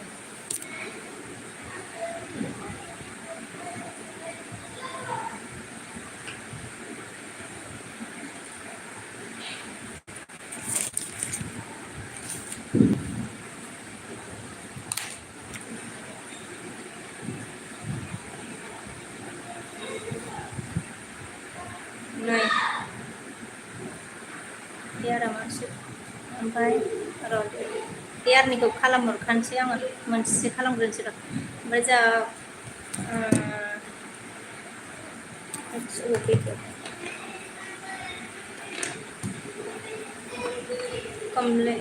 कमलेश्वरा मा होनखो भाभी जी देख लेना कोई लड़की मिल जाएगी तो बात कर देना मैं आपको नंबर दे दूंगा बोला ओहो नंबर दे दूंगा बोला ना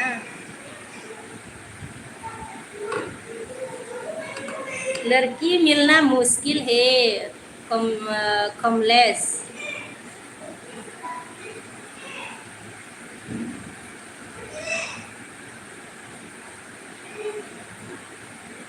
ओमफ्राय जोंहा मा होनखो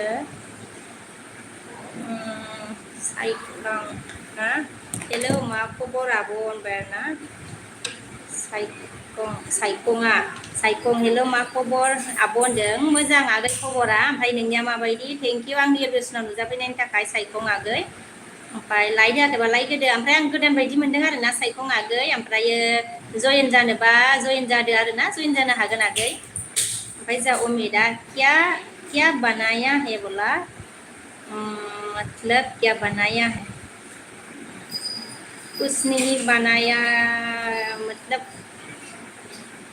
उम्मीद क्या बनाया है पूछा कुछ नहीं बनाया अभी भी उम्मीद ओमफ्राय एआरा मा होनखो थांबाय नामा अनजालु होनबाय थांबाय नामा अनजालु होनबाय जा अनजालु आगैया बे दंखायो आंना ब्र' एआर राइदावआ बेसो होनबा बै आइडि जोबसो ना ब्र' होनदो आरोना ओमफ्राय जोंहा एआरा मा होनखो बाजै मा ओंख्रि संखो होनबाय ओंख्रिया मा संबावाखैनो ओमफ्राय जों अमिता खाना बोला खाना नहीं बनाया अभी भी उम्मीद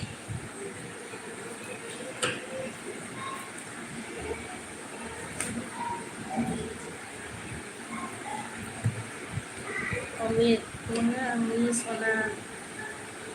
मतलब क्या है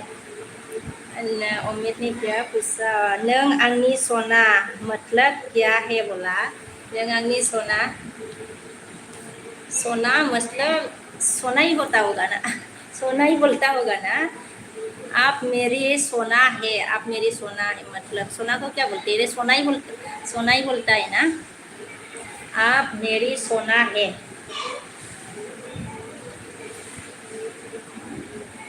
सोना मतलब क्या बोलता है ओमफ्राय जा सायखङा मा होनखो सायखं माने जा दिनैसो फार्स्ट टाइम आब' नोंनि एलबियाव ओं आगै आङो फार्स्ट टाइम बायदि मोनखादों नोंखौ लोगो गैयाबा लोगो जादो दे आगै सायखं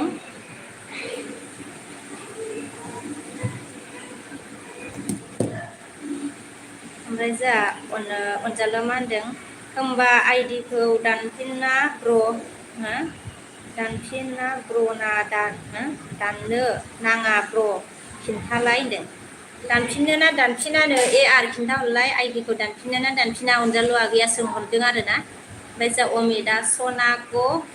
हम लोग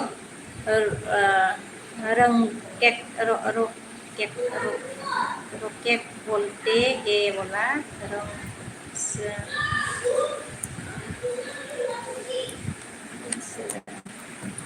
थांबायसो ओमफ्राय जा एयारा मा होनखो बाजै नोङो गोदो अबेनिमोन होनदों जोंनि गामिया खानबारिखौ मिथिना मिथिया एयार खोनाफेरदोंना खोनाफेराखैबा एयार खानबारिखौ खोनाफेरदोंना खोनाफेराखै नोंलाय नै एयार नोंनि भिडिअआ कमप्लिट जानोसै बिश्वकबि बियो बिश्वकबि फुरा मेरे आंनि नाम बियो बानायहरबाय दे आङो इजों एआर ओमफ्राय नै कमेन्ट माबासो मानो नुजायाखै नै कमेन्ट हरनो हायाखै नै भिडिअखौ नायबो माबाबाय ओमफ्रायो फुरा जोबनोसै नै एआर ओमफ्रायो मा होनो कमेन्टआसो मानो माबायाखै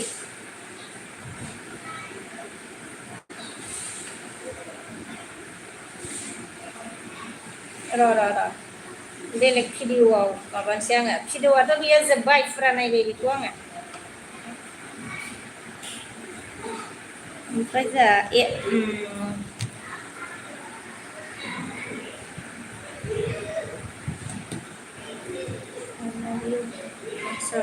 बाजै नों बिनि मोनबाय ओमफ्राय अमितनि केबला आई लाभ यू कैसे बोलते हैं होनबाय आरोना बर'नि आई लाभ इउखौ बड' में आं नोंखौ मोजां मोनो ऐसे बोलते हैं अमित आं नोंखौ मोजां मोनो एआरआ मा होनगोन जोंहा जेबो नङा दे अनजालु थाथोंसै होनबाय आरोना ओमफ्राय अमितनि क्या बोला आं नोंखौ मोजां मोनो ऐसे है क्या बोला हाँ ऐसे है आपको आता है अमित आता है तो आपको ये हुआ ओमफ्राय एआरनि क्या बोल एआरआ मा होनगोन जोंहा आंना खोनादों होनदों आरोना ओमफ्राय जा अनजालु अ जागोन दे ब्र' होनबाय आरोना एआरआ मा डिस्ट्रिक्टनि होनबाय ओइ डिस्ट्रिक्ट चिरां डिस्ट्रिक्ट बिजनिखौलाय मिथियोना मिथियाब्रा एआर नोंलाय चिरां डिस्ट्रिक्ट ओमफ्राय पानबारि ओरैहाय पानबारि बिजिनिखौ मिथियोना मिथिया नोङो अबेनिलाय आं सोंफेरनाय जायाखै नोंखौबो ओमफ्राय जा एआरआ मा होनखो अके बाजै होनबाय एआरआ मा होनखो जा अनजालु नों अबेनि होनबाय आरोना ओमफ्राय जा अमितआ मा होनदो आं न'नो हामजाखौ आं न'नो हामजागोन ऐसे बोलते हैं कोकम्बर में बोला अच्छा ये आपका लिंग्विस्ट है ना उन्हें ओमफ्राय जा अनजालुआ मा होनखो आं क'क्राझारनि ब्र' नोंलाय बहानि ब्र' होनबाय आरोना भिडिअ मोनसे जोबबावबाय मोननै जाबायलै जोबनाया एआर नोंनिया भिडिअआ लं भिडिअ आं क'क्राझार होनबाय जा कमलेश ने क्या बोला आप जैसी कोई लड़की देख लेना बोला अच्छा मेरी से भी और अच्छी लड़की है जैसे सुंदर बहुत सुंदर है सुंदर से भी ज़्यादा सुंदर है M Musahariya hi sister new subscribe लाभ फ्रॉम कर्नाटक स्टेट बोला अच्छा Musahari, thank you आंनि लिस्टनाव फैनायनि थाखाय एम मुसाहारि ओमफ्राय साब खालामनायनि थाखाय थेंक इउ भेरि माच गोजोननाय थाबाय आरोना कर्नाटकनि आरोना ओमफ्राय जा अमिता अन होनदों थेंक इउ अमित अन रखने के लिए ओमफ्राय जा एयारा मांगौ अनजालु आं बै बिसिनाव बिस्वनाथ डिस्ट्रिक्टनि होनदों आरो अनजालु आं बिस्वनाथ डिस्ट्रिक्टनि होनबाय जा एयारा ओमफ्राय जा अमितनि क्या बोला आंलाय त्रिपुरा हानि बर' इस होनबाय आरोना ओमफ्राय एयारा मान गोजा जागोन दे होनदों आरोना बाजैनो ओंखाम ओंखारफबाय दे बाजै आं ओंखारफबाय दे होनदों आरोना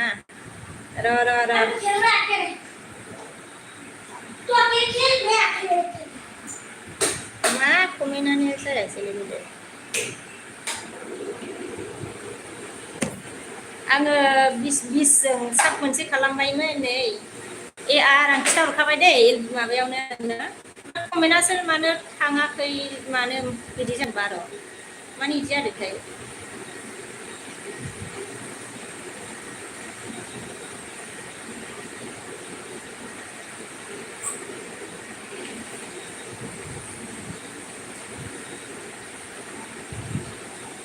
ओमफ्राय जों बोरै जोबनायाव हाथाइखौ एसे नायबावनो बाजै होनबाय आस्सा बोरो जोबनायाव हाथाइखौ एसे नायबावनो बाजै होनबाय आदसा गोलाव नुथारो नामाब्रा मबाइलाव बिदि नुलायलांबाय नै ओमफ्राय जा अमितआ अमितनि क्या बोला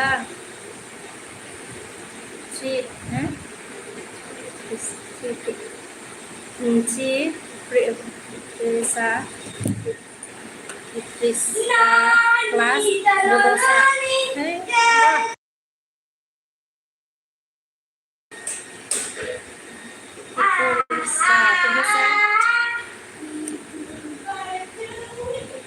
बड'सा जिन्दाबाद आदसा ओमफ्राय एम मोसाहारिया मा होनखो सिन्दुर लानायखौ मोजां नुदों होनदों आरोना thank you M Mosahary like होआखैबा लाइकबो होना होदो आरोना ओमफ्राय जा एयारा र' नोंनाव नायनां मानो कमेन्ट श' जायाखै होनदों आरोना ओमफ्राय आं मोनसे खालामबाय खिन्थु खालामनाया भिडिअखौबो मोननै नायबाय लं भिडिअखौ फुरा ओमफ्राय र' आंबो दा नायफिनसै र' ओमफ्राय जा अनजालु मानदों बेनिसो आंनि सिगांनि इउटुब बावबो लोगो दंखायोमोन नोङो ब्र' आंना सिगांनिया रैसुमै आदसा मुसाहारिमोन सालायला आं अनजालु आं बेखौसो दोनबाय आर ब्र' होनबाय आरोना सिगांनिया रैसुमैमोननो आरोना ओमफ्राय जा अमितआ मा होनखो सिन्दुर अच्छा लगा बोला ना बोला अरे उम्मीद बोला कि सिंदूर अच्छा लगा आपको समझ में आ रहा है ओमफ्राय जा कमलेश ने क्या बोला भाभी आप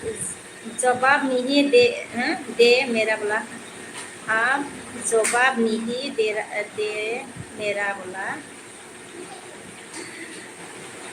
बोला मैंने कि लड़की कहाँ से लड़की लाके दूंगा आपको लड़की मिलना मुश्किल है एम मुसाहारिया लाइक होबाय होनदों थेंक इउ एयारा मा होनगो अके अनजालु होनबाय एयारा मा होनखो जा अके बाजै जा अमितआ सीख लूंगा मैं बड़ो जल्दी बोला आता तो है आपको उम्मीद फिर भी और भी सीख लेना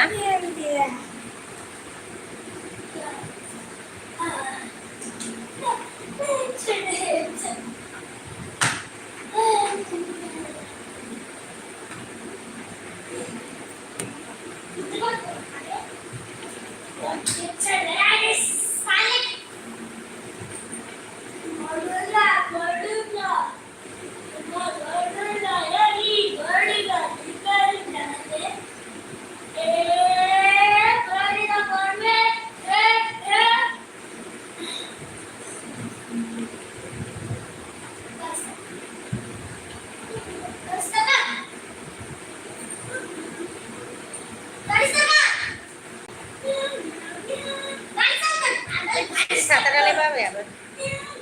उम्मीद है उम्मीद नहीं क्या बोला तुम्हारा बेटा से बात करवाना बोला कहा बात करवाओ अभी एलबी में हिंदी बात करता है बेटा आता है हिंदी लेकिन बोडो को ही कम आता है हिंदी समझाना पड़ता है मतलब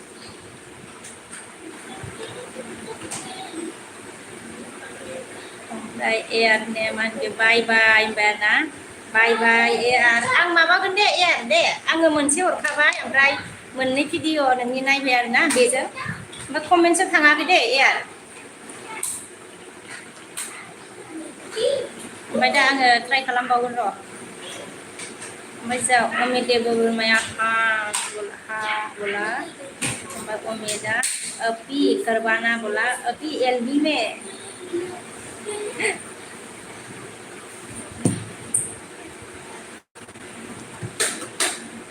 बहुत बात करता है रे बेटा बक बक बक बक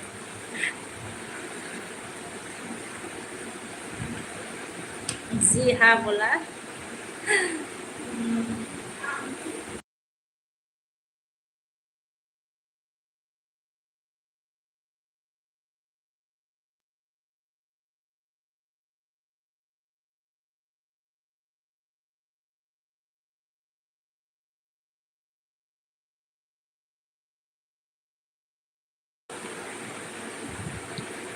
रायलायनो नोङो रायलायनो आई खेल रहा है बेटा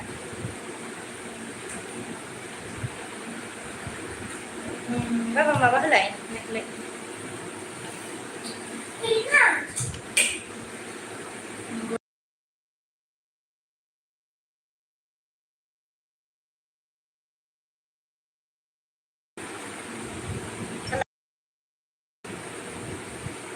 अजब ये देखो ऐसा है इसमें बात करो इसमें क्या Itu saya. Itu saya nama.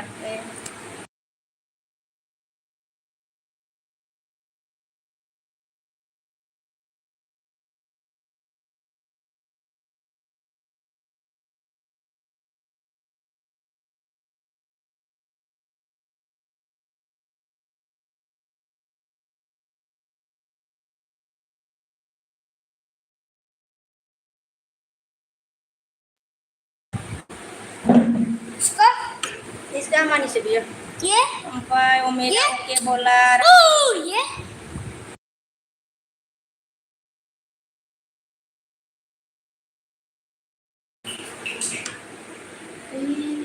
Sampai aja Ramkrishna. बहुत क्यूट हो बोला मोबाइल मनी ने रखा देते मोबाइल नहीं मिला तो गुस्सा आया उसको बेटा को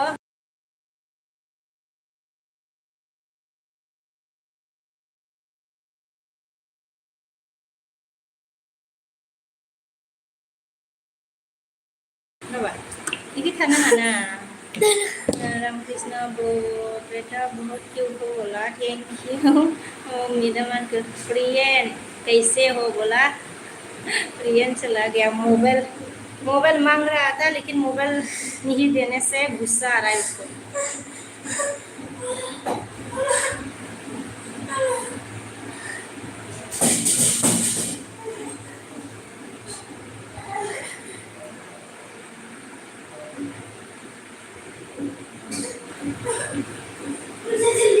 baru kangen sih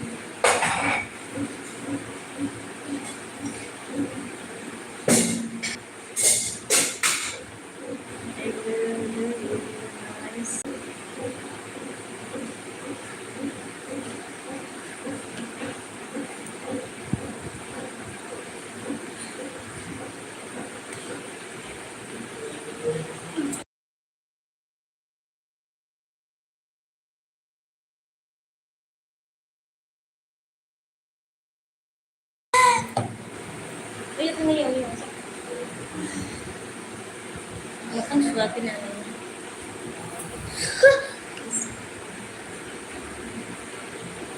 ini उसको शर्म आ रहा है बोला हाँ उसको शर्म नहीं आता वो ऐसा ही है रामकृष्ण आप क्या करते हो जी बोला जी कुछ नहीं करती मैं हाउस वाइफ हूँ anh bị cái sự sơ lan thằng này thì mình sẽ biết mà rất sơ lan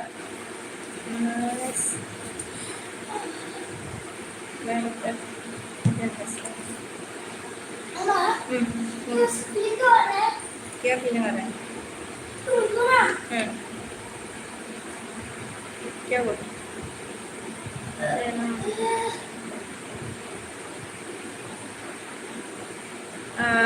Ram Krishna ने क्या बोला आप कहाँ रहते हो बोला जी मैं बंगाईगांव में रहती हूँ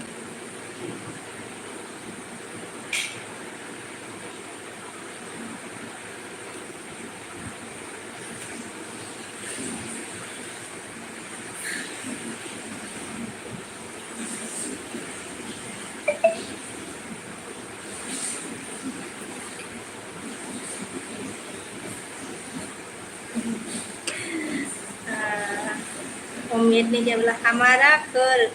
तुमने आ जाना प्रियन बोला ओके प्रियन से उधर से लग गया बाथरूम में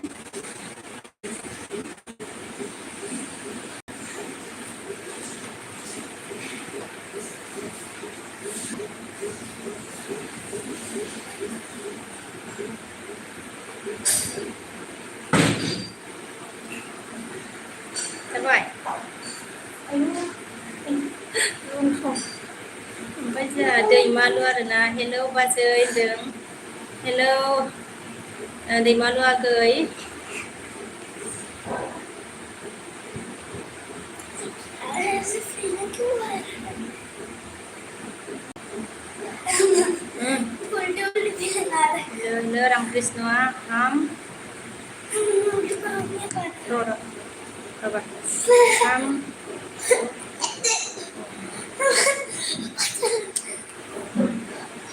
bây giờ thằng này nó sẽ rồi em nhìn vào đến sẽ ra nghe rồi हम क्या बोला हम हमको भी तो हमें मिलेगा क्या बोला Coba ulit कर सकते हो मुझे लगता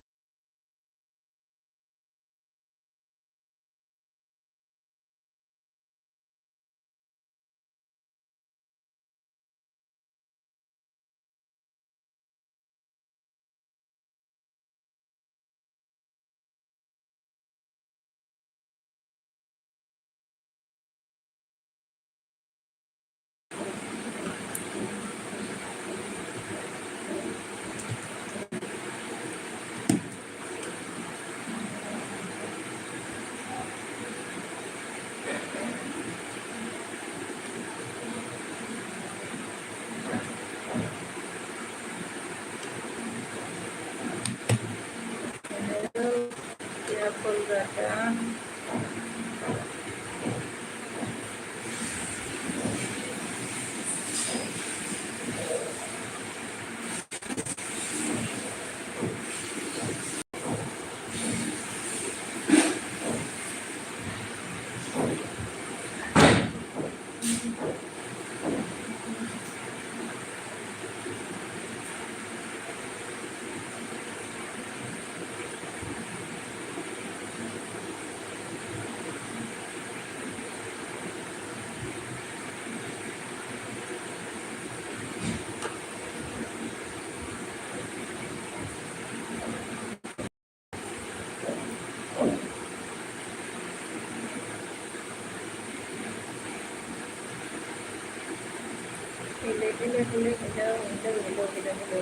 hello là tụi thằng bé bữa nằm ở đây đi mà luôn đây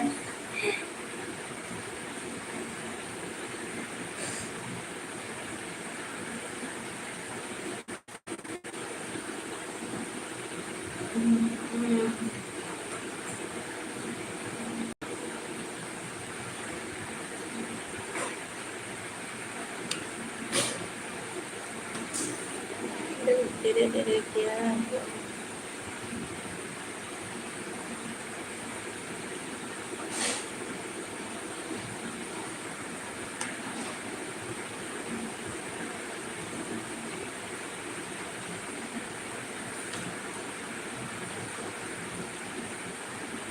hai to sar khilana sar ki khilana dos bola he to sar bulana dos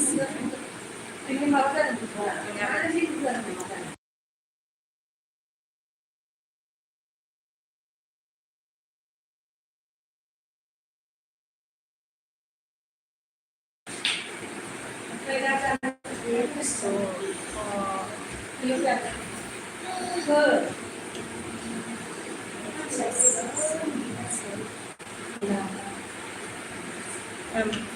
Ramakrishna ने क्या बोला हम अच्छा हम भी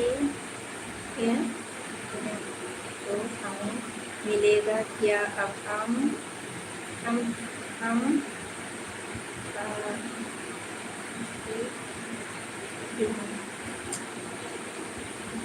क्या रहा तो हमें मिलेगा क्या अब बोला ये समझ में नहीं आ रहा रे मुझे रुको रामकृष्ण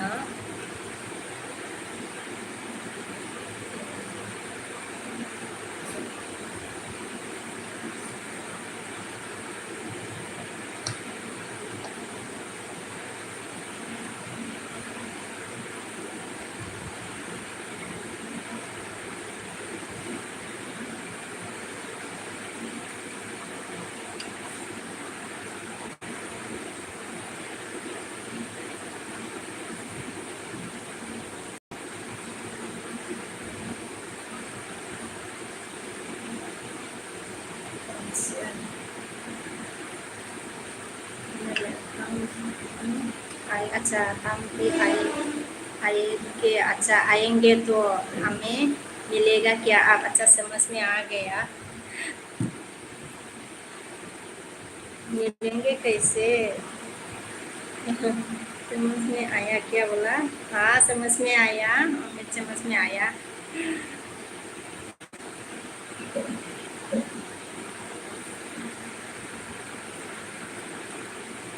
बारह पूरा होने तक रहती हूँ इसके बाद खेलती रहती हूँ 10 मिनट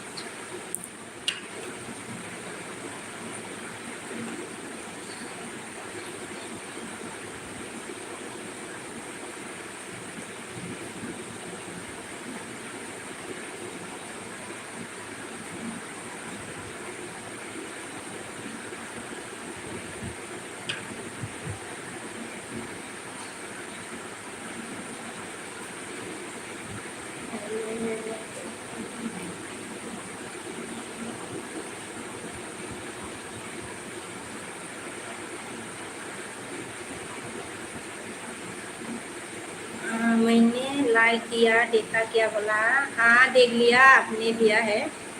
मम्मी देवो वर्मा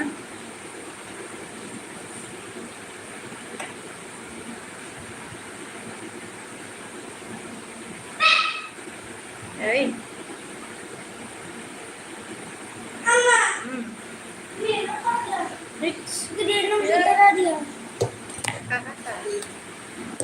रामकृष्ण लाइक किया जी बोला okay thank you Ramakrishna like करने के लिए खबर मोजां खबर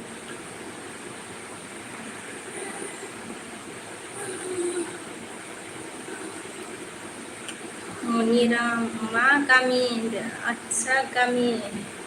मनिराम बर' मा गामि डाइरेक्ट गामि आं बङाइगावआव थायो आङो मनिराम औ मा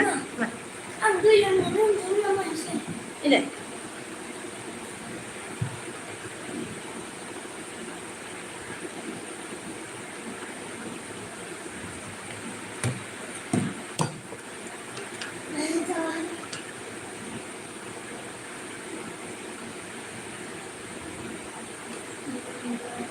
मनिरामा बङाइगाव मा जायगा नै बङाइगाव गोजोनपुरि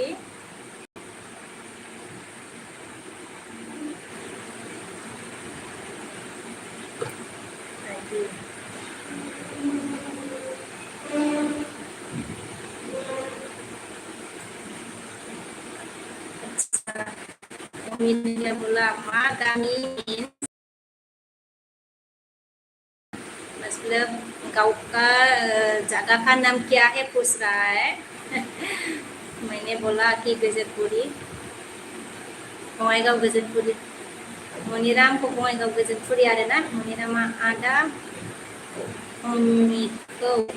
सिनायो नामा होनदों आरोना अमितखौ आङो माने एलबियाव फैयोना आंनियाव ओंखायनो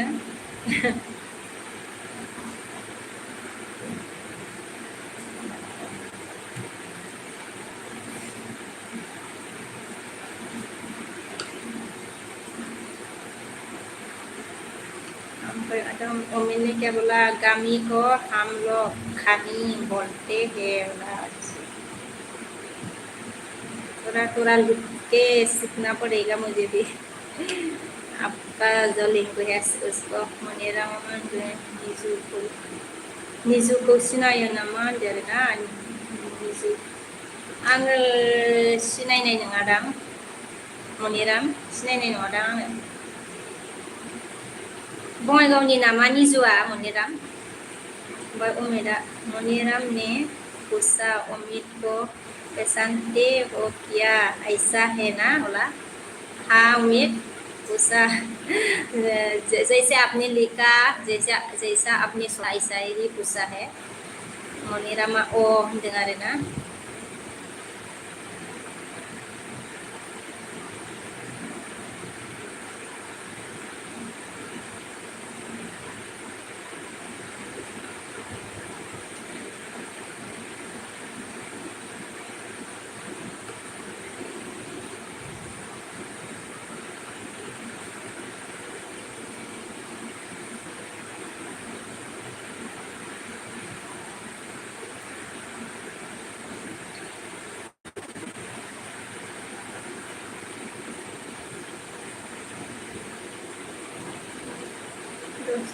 Time 4 menit.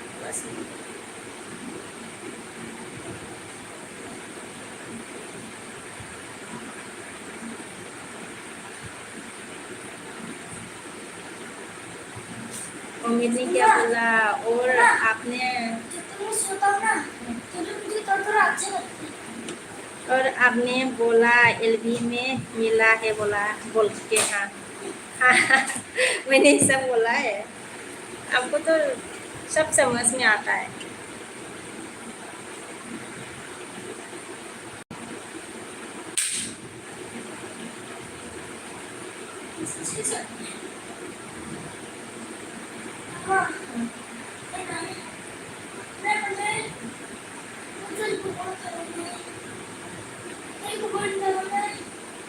Hah?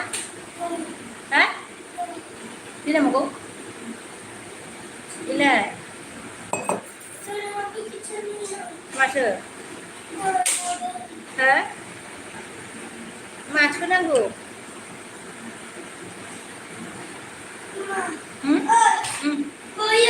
Maya. मैंने उसने बोला पानी बंद किया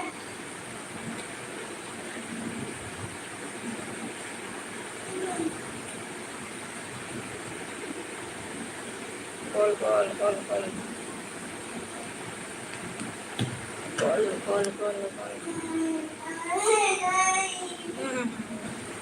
बोडो और कम्बोर मिलता जुलता है ना इसलिए बोला फिर भी आपको तो बोडो आता है मैंने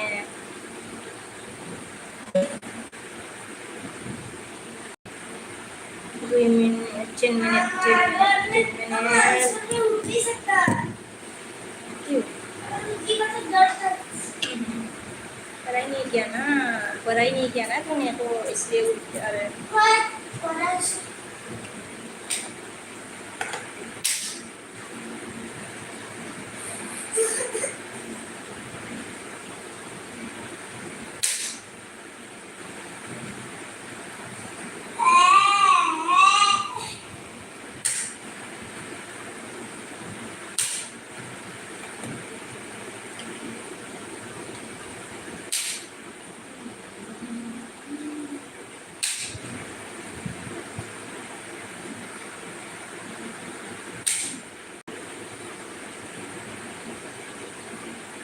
ओके हेलो गाइस एलबी रखती हूँ अभी सबको बाय बाय कौन कौन था उम्मीद है उम्मीद बाय बाय बाय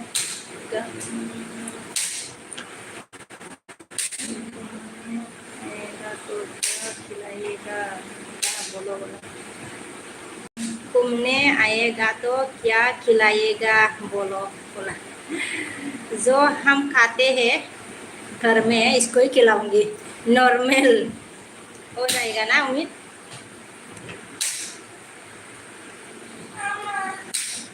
आपको पूछ पूछ के बनाऊंगी मतलब खाना क्या खाएंगे क्या नहीं खाएगा क्या खाएगा क्या नहीं खाएगा पूछ पूछ के बनाऊंगी आपको क्या पसंद है क्या पसंद नहीं है और जो हम खाते हैं ना उसको फिर इसको ही दे दूंगी आपको खाने के लिए मुर्गा और अच्छा ये हाय बोला हाय जो ये इंग्लिश मुझे समझ में नहीं आती फिर भी hi hi thank you very much English में आने के लिए कैसे मैडम बोला कैसे से मैडम बोला अच्छा मैं अच्छी हूँ आप कैसे हो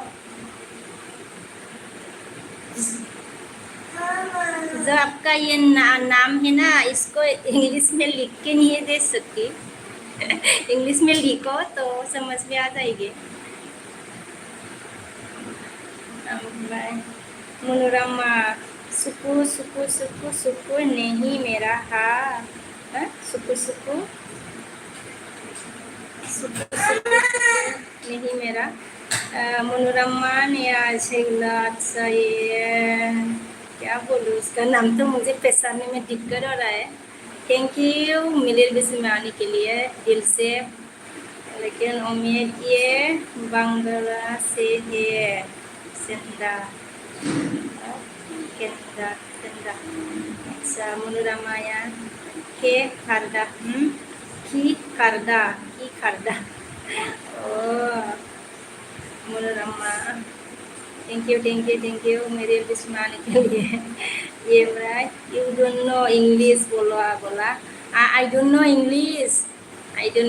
बिल्कुल भी इंग्लिश समझ में नहीं आती लेकिन ये जो आपका नाम लिखा हुआ है इसमें लिख के रखा है इसको भी मुझे नहीं पहचान रही हूँ मैं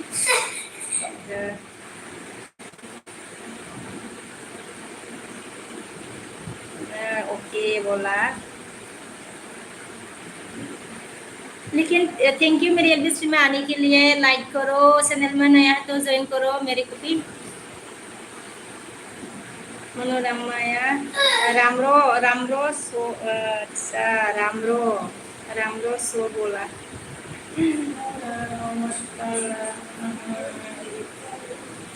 मेरा ट्वीट कर रहा हूँ मैं एलबी और खत्म करके अच्छा करके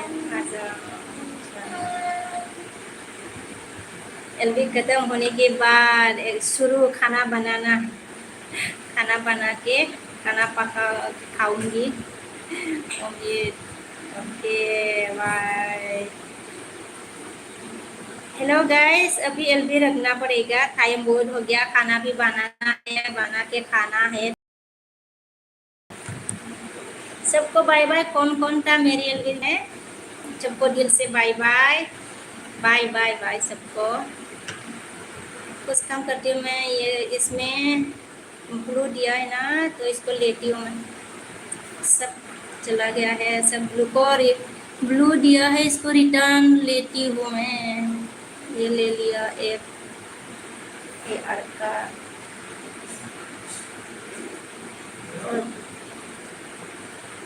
हाँ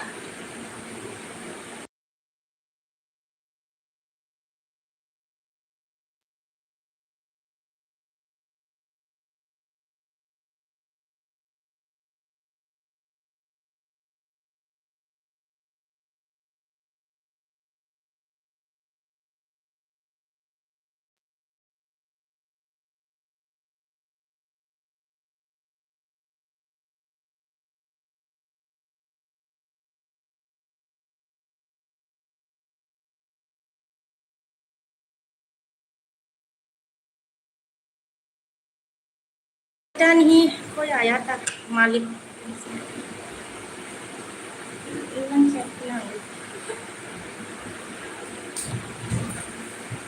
ये अंजालू काफी लेती हूँ अंजालू अंजालू अंजालू रिमूव कर दिया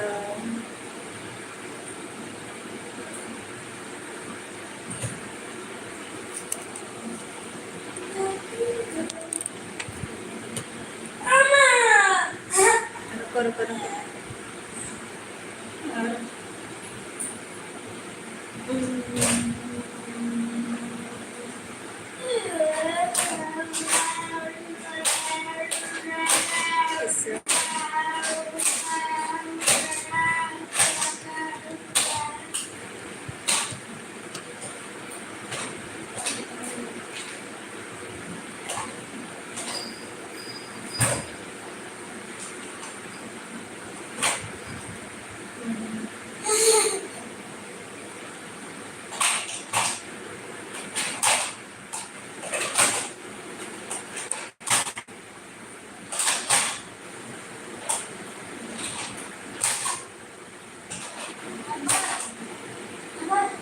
अरे बाद में